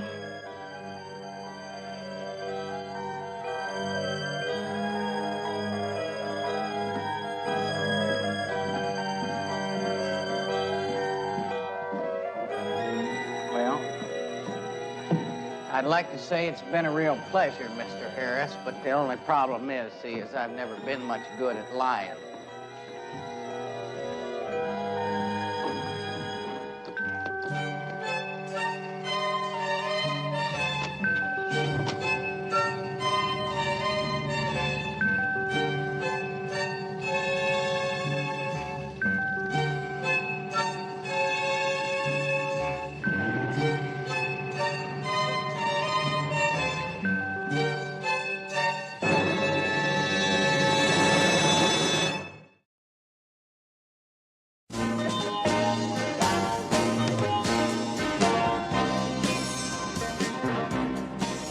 Now, Houston figured what was important was when that orange juice was poisoned. If it was before it was put on the table, then there could be a lot of suspects, like any nut who might have worked at the studio. That's only a couple of thousand. Now, on the other hand, if it was after, it would have had to have been somebody who could have gotten close enough to that table without looking suspicious. Meaning someone in the interview. Right. Your favorite Dr. Chuckles. J.D. Harris himself. Right, Ramona's husband. We both know what his motive could be, and according to Molly, that's money and lots of it. Bill Claudius, the, quote, boy wonder of directors, unquote. Miles Gantry owns a jewelry store on Rodeo Drive. And from what I could find out, he's completely financing Ramona's movie. Some $5 million. What do you say we pay a little visit, Mr. Gantry, huh?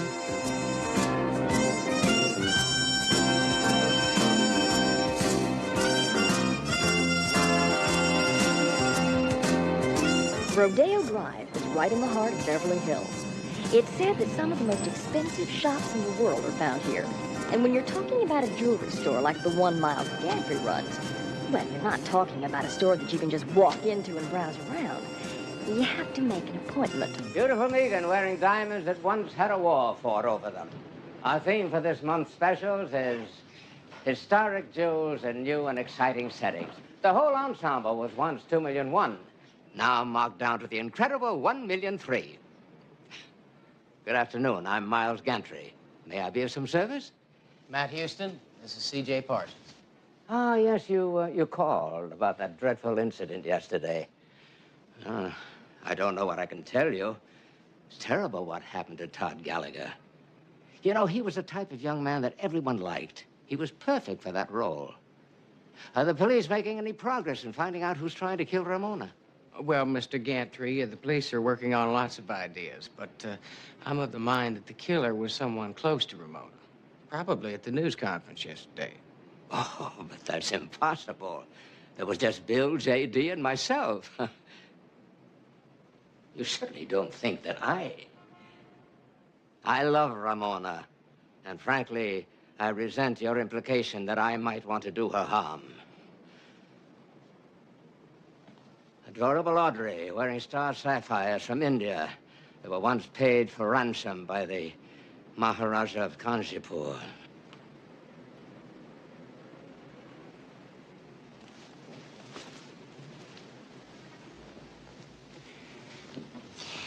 Did you get the distinct feeling that Gantry is trying just a little too hard to sell us on how much he loves Ramona? Yeah, a lot too hard. Just wish I could figure out a way to find out exactly what that man's really thinking. Jane. Hello. Hello. Tell me, how are the green ducks? Never better. Green duck? Just an inside joke. I met Brick at a party a couple of weeks ago.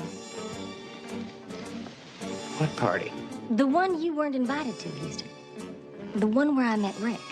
Well, what's he doing here? He works here, Houston. He's the assistant manager. Now, listen, if you really want to find out what Miles Gantry is thinking, why don't I find out what Rick is doing for dinner tonight? Yeah. Why don't you tell me about the green ducks? Houston, haven't you ever seen a green duck? No. Then I guess you'll never understand.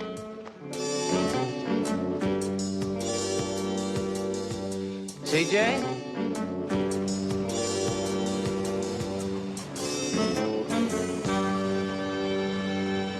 Listen, would you mind a whole hell of a lot if we just got back to the original question? Now, do you know anybody who'd want to poison Ramona? Like I told the police lieutenant, I haven't the faintest. I'm sorry. I really have to run. Wait, police lieutenant? Yeah, Italian fellow. Sort of a cross between Sly Stallone and Bobby De Niro. Name of, Novelli. That's it. The last time I saw him, he was headed for the Western Street. Thanks a lot. Let's try a walk. Houston, what are you doing here? I'll tell you something, Vance. Apparently the same thing you're doing. Trying to find out who tried to kill Ramona Landers. She's a close friend of mine. Why don't you go keep her company for a couple hours? Any special reason? Yeah, because that's how long it's going to take me to get my warrant. I got a witness that saw her husband put something in her orange juice. Something besides vodka? Better believe it. Something white, powdery, like maybe poison. Save it for the camp. Cable's right over here.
Ramona!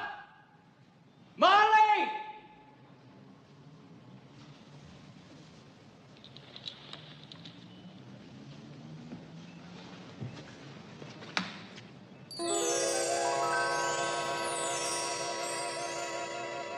Stop! Stop where you are!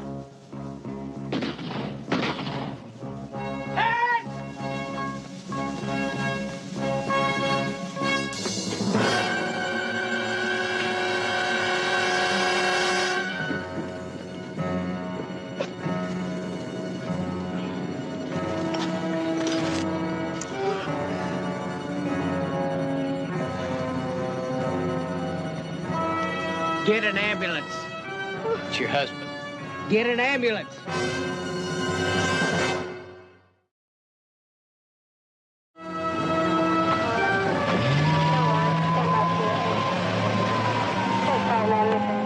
How's he doing, Vance?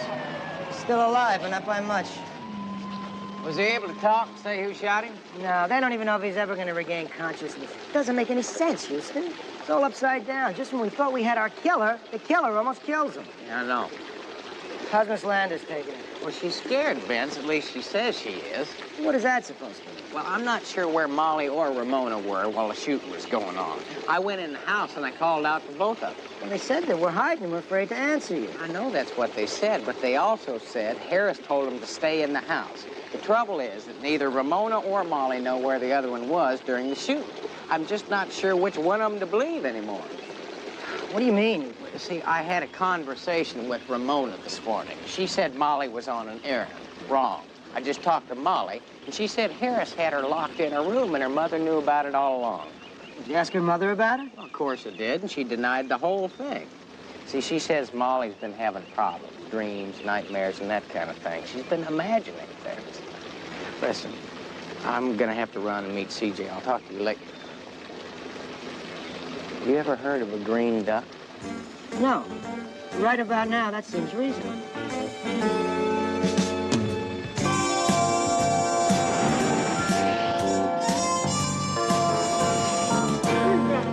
Taste buds of a lizard in heat. Not lime juice, nor tequila. Lamar, you haven't been right since you bet on Jerry Cooney. I don't believe what I'm seeing. What do you two think you're doing? We're making the world's largest margarita. Margarita? In there? Oh, no. This is Houston's private jacuzzi. If he ever finds out what you're doing, he'll kill you. Oh, no. He'll kill all of us. Houston, you have to understand, I knew nothing about this. I just arrived and I am as shocked. Shocked, I say, as you are. What are you fellas doing here? Well, we delivered the chili to the plane going to San Antonio. We just thought we'd stop by for a little nip. Needs more tequila. You're all crazy. You know that. You're crazy. No, he isn't, Murray. He does need more tequila. Come with me. CJ, what is it? I'm going to Mama Novelli's. With the green ducks? You want to find out about Miles Gantry? You get green ducks. But CJ...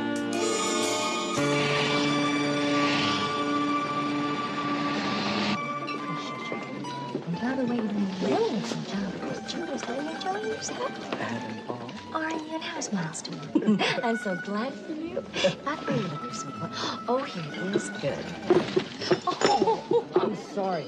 I'm really sorry. Oh. Can I bring you some more spaghetti? Dear. I don't need spaghetti. How about some fish? I don't like fish. Well, Can I buy now you dessert? don't argue. CJ, excuse me. I understand. Not to worry. Everything is just fine.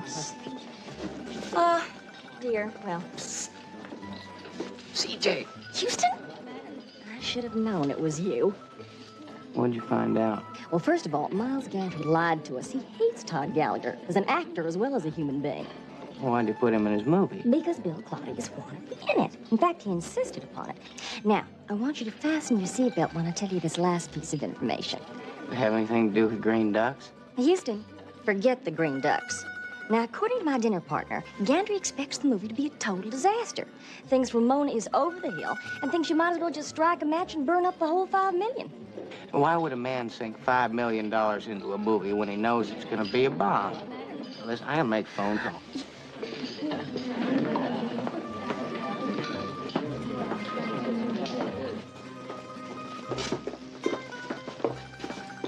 Mama, you know anything about green ducks? Vergognati! I'll wash your mouth out with soap. You ought to be ashamed of yourself. Why? What do you want to know about green ducks? Well, it's because of CJ. Oh, my CJ's a good girl. She should know from green ducks. And don't you tell her, eh? CJ was...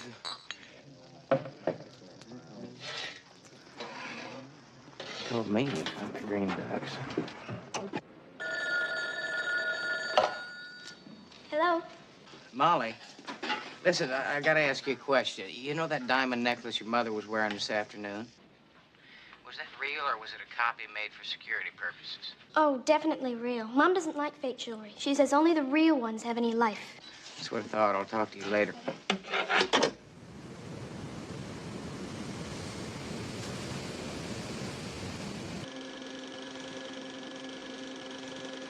could you do it to me? Do what? There's no need for a charade. I know all about the jewels. I know you've taken them from me. We are alone in the house. I arranged it that way to make it easier for you. I don't know what you're talking about. Oh, come on, Miles. Who else could have done it? You have my jewels every year for cleaning. And you certainly have the expertise to make replicas. It's okay, it's just us, you can tell me. What are you saying? As an old friend, I wanted to make it easier for you to do what you've been trying to do for the past few days. Kill me. Oh, Ramona, Can't you see it doesn't matter? I have nothing to live for. A husband who doesn't love me anymore, my youth gone, my wealth gone. I'm sure you had good reason for stealing from me. Oh, Ramona, for God's sake, stop it. I never tried to kill you. Yes, I took your jewelry, but murder... Well, I don't guess we can make the murder rap stick, but we can settle for grand theft. Where I come from, $20 million worth of jewelry is very grand. Yes, I took Ramona's jewels and replaced them with imitations over the past few years. But I also have receipts to show that I paid for every one of them. That's a lie. I'd never sell my jewels. No, you wouldn't. But your husband would. Oh, Ramona, he had to. He started selling me the gems just to keep this house going.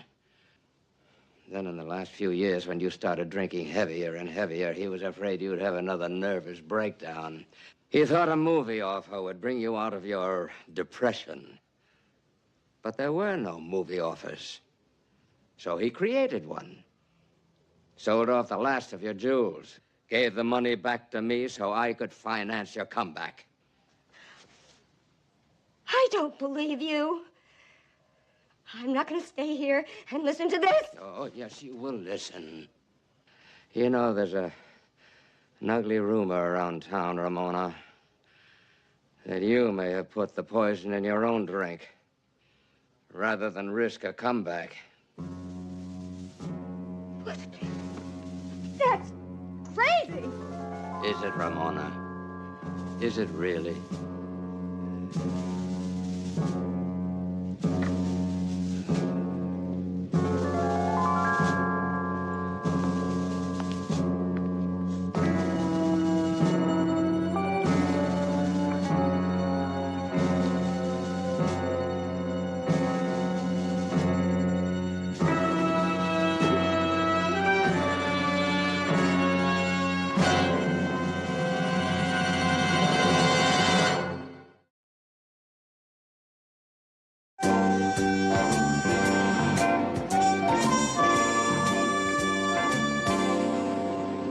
Houston, it is 6 a.m.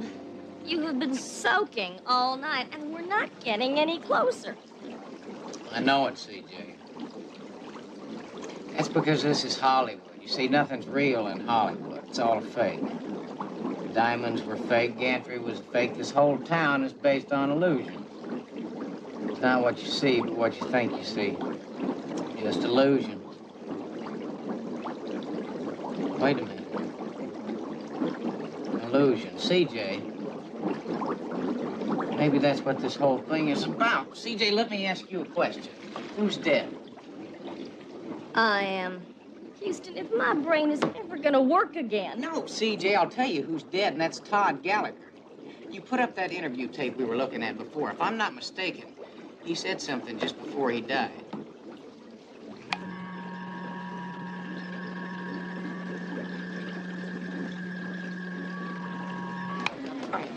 Oh.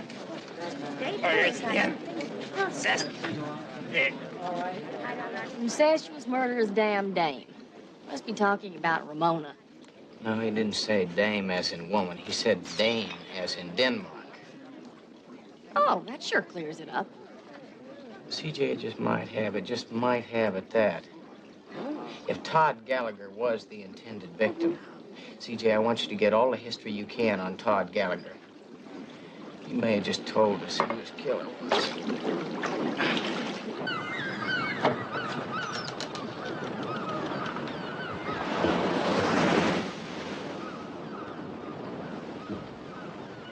Hello, Vance.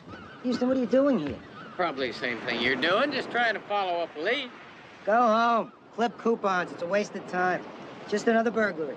Headquarters tried to tie Gallagher's name with Ramona Landers. No connection. You know as well as I do, when a prominent person dies, a lot of second-story guys come out of the woodwork. Usually, while the funeral's going on. Oh, did they get anything of value? Who knows? The only person here is the maid. She doesn't speak English. See you later. All right.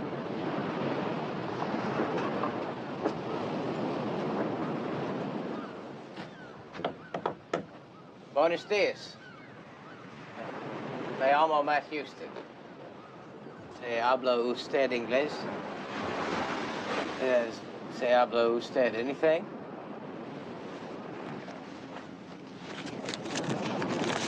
¿Habla usted Ben Franklin?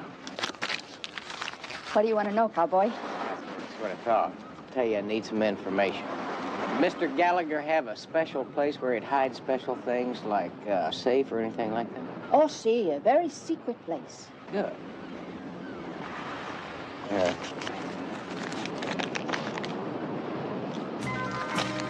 Sígame.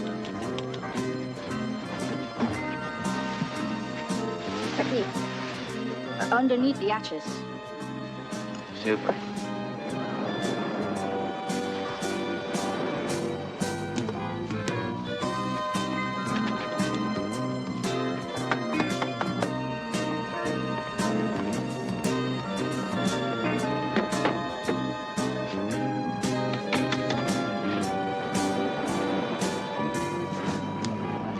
Are you hungry? Would you like some hot coffee and toast?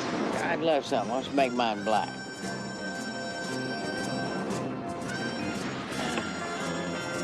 Know something? You're turning out to be a very expensive date, senor. Señorita. No comprende.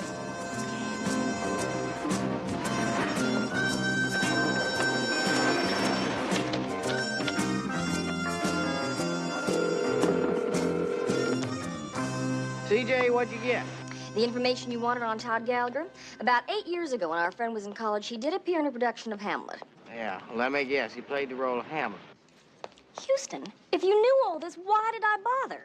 See, that's what I'm getting to. See, at the end of the play, the king poisons Hamlet. He's also killed his father.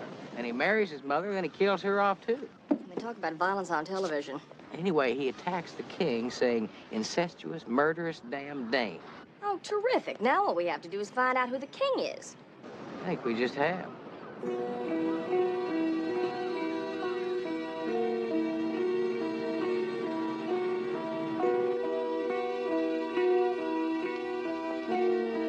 Why don't you come on out of there? Houston, nice to see you again. What can I do for you today? Well, I found what you missed at Gallagher's place.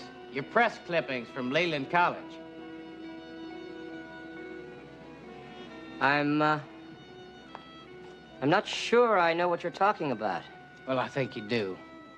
See, it was an 8-year-old newspaper story about a drama student who killed his brother and then disappeared. He was a real bright kid. See, he used to act and direct in all the campus productions. The night his brother was killed, he played the murdering king in Hamlet.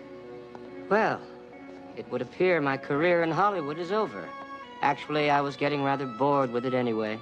Why don't you tell me what kind of a man can kill his brother and then assume the name of Claudius, the murdering king in Hamlet? A clever one, yes? Then you made your way out here, made a real success for yourself. Then Todd Gallagher showed up. He recognized you from college. He blackmailed you into using him in all your movies. It really wouldn't have been so bad had he been a better actor. Then you found a way to get rid of him, didn't you? You knew how upset he was about playing opposite Ramona. You told him the only way to get rid of her was to humiliate her publicly. You put the poison in Ramona's glass, but only when you were sure Todd Gallagher was going to drink from it.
You stupid jerk. Can't you see you're on a tape?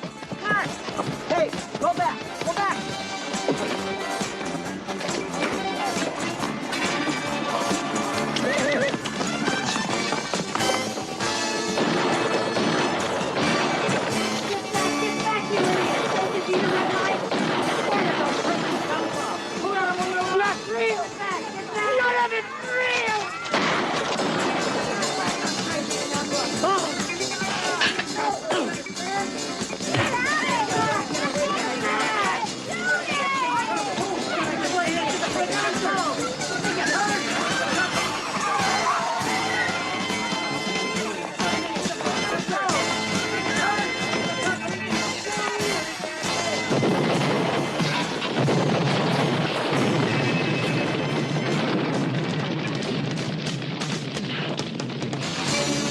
Could have been killed. Huh? The car. The car.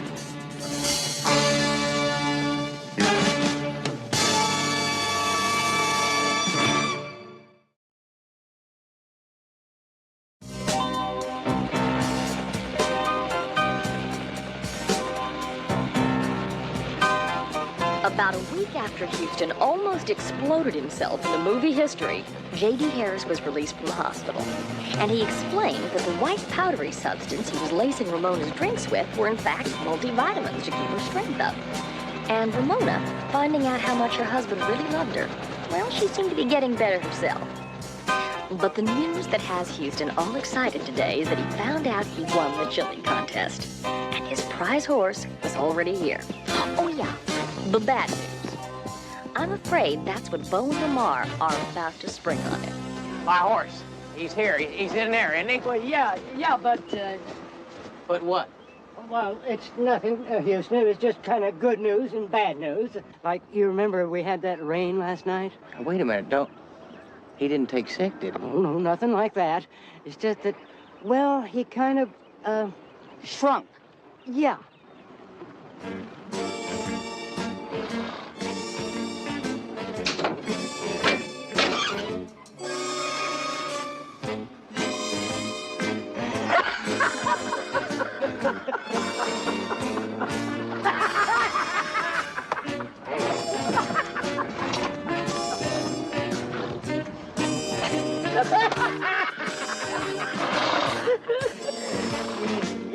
Yeah. Is he housebroke?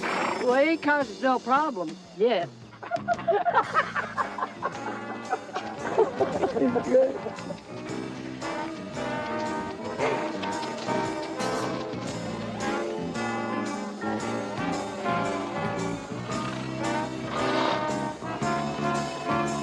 Oh, look at you.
Woke up today with the strangest thought. Didn't think much cause I had to get to work. Worked all day at the same old job. Came home, called my mom. She said, baby, are you still lost? Don't you know it's your time? If she says it one more time,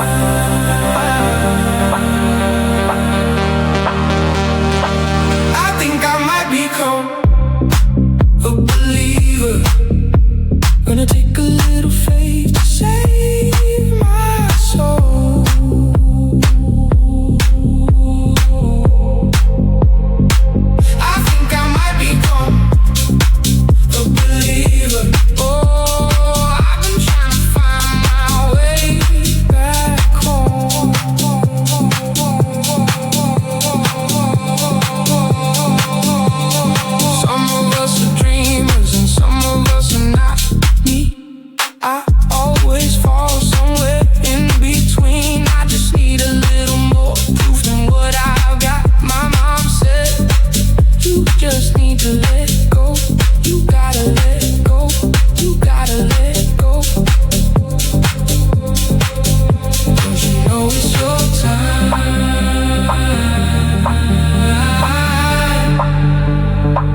she says it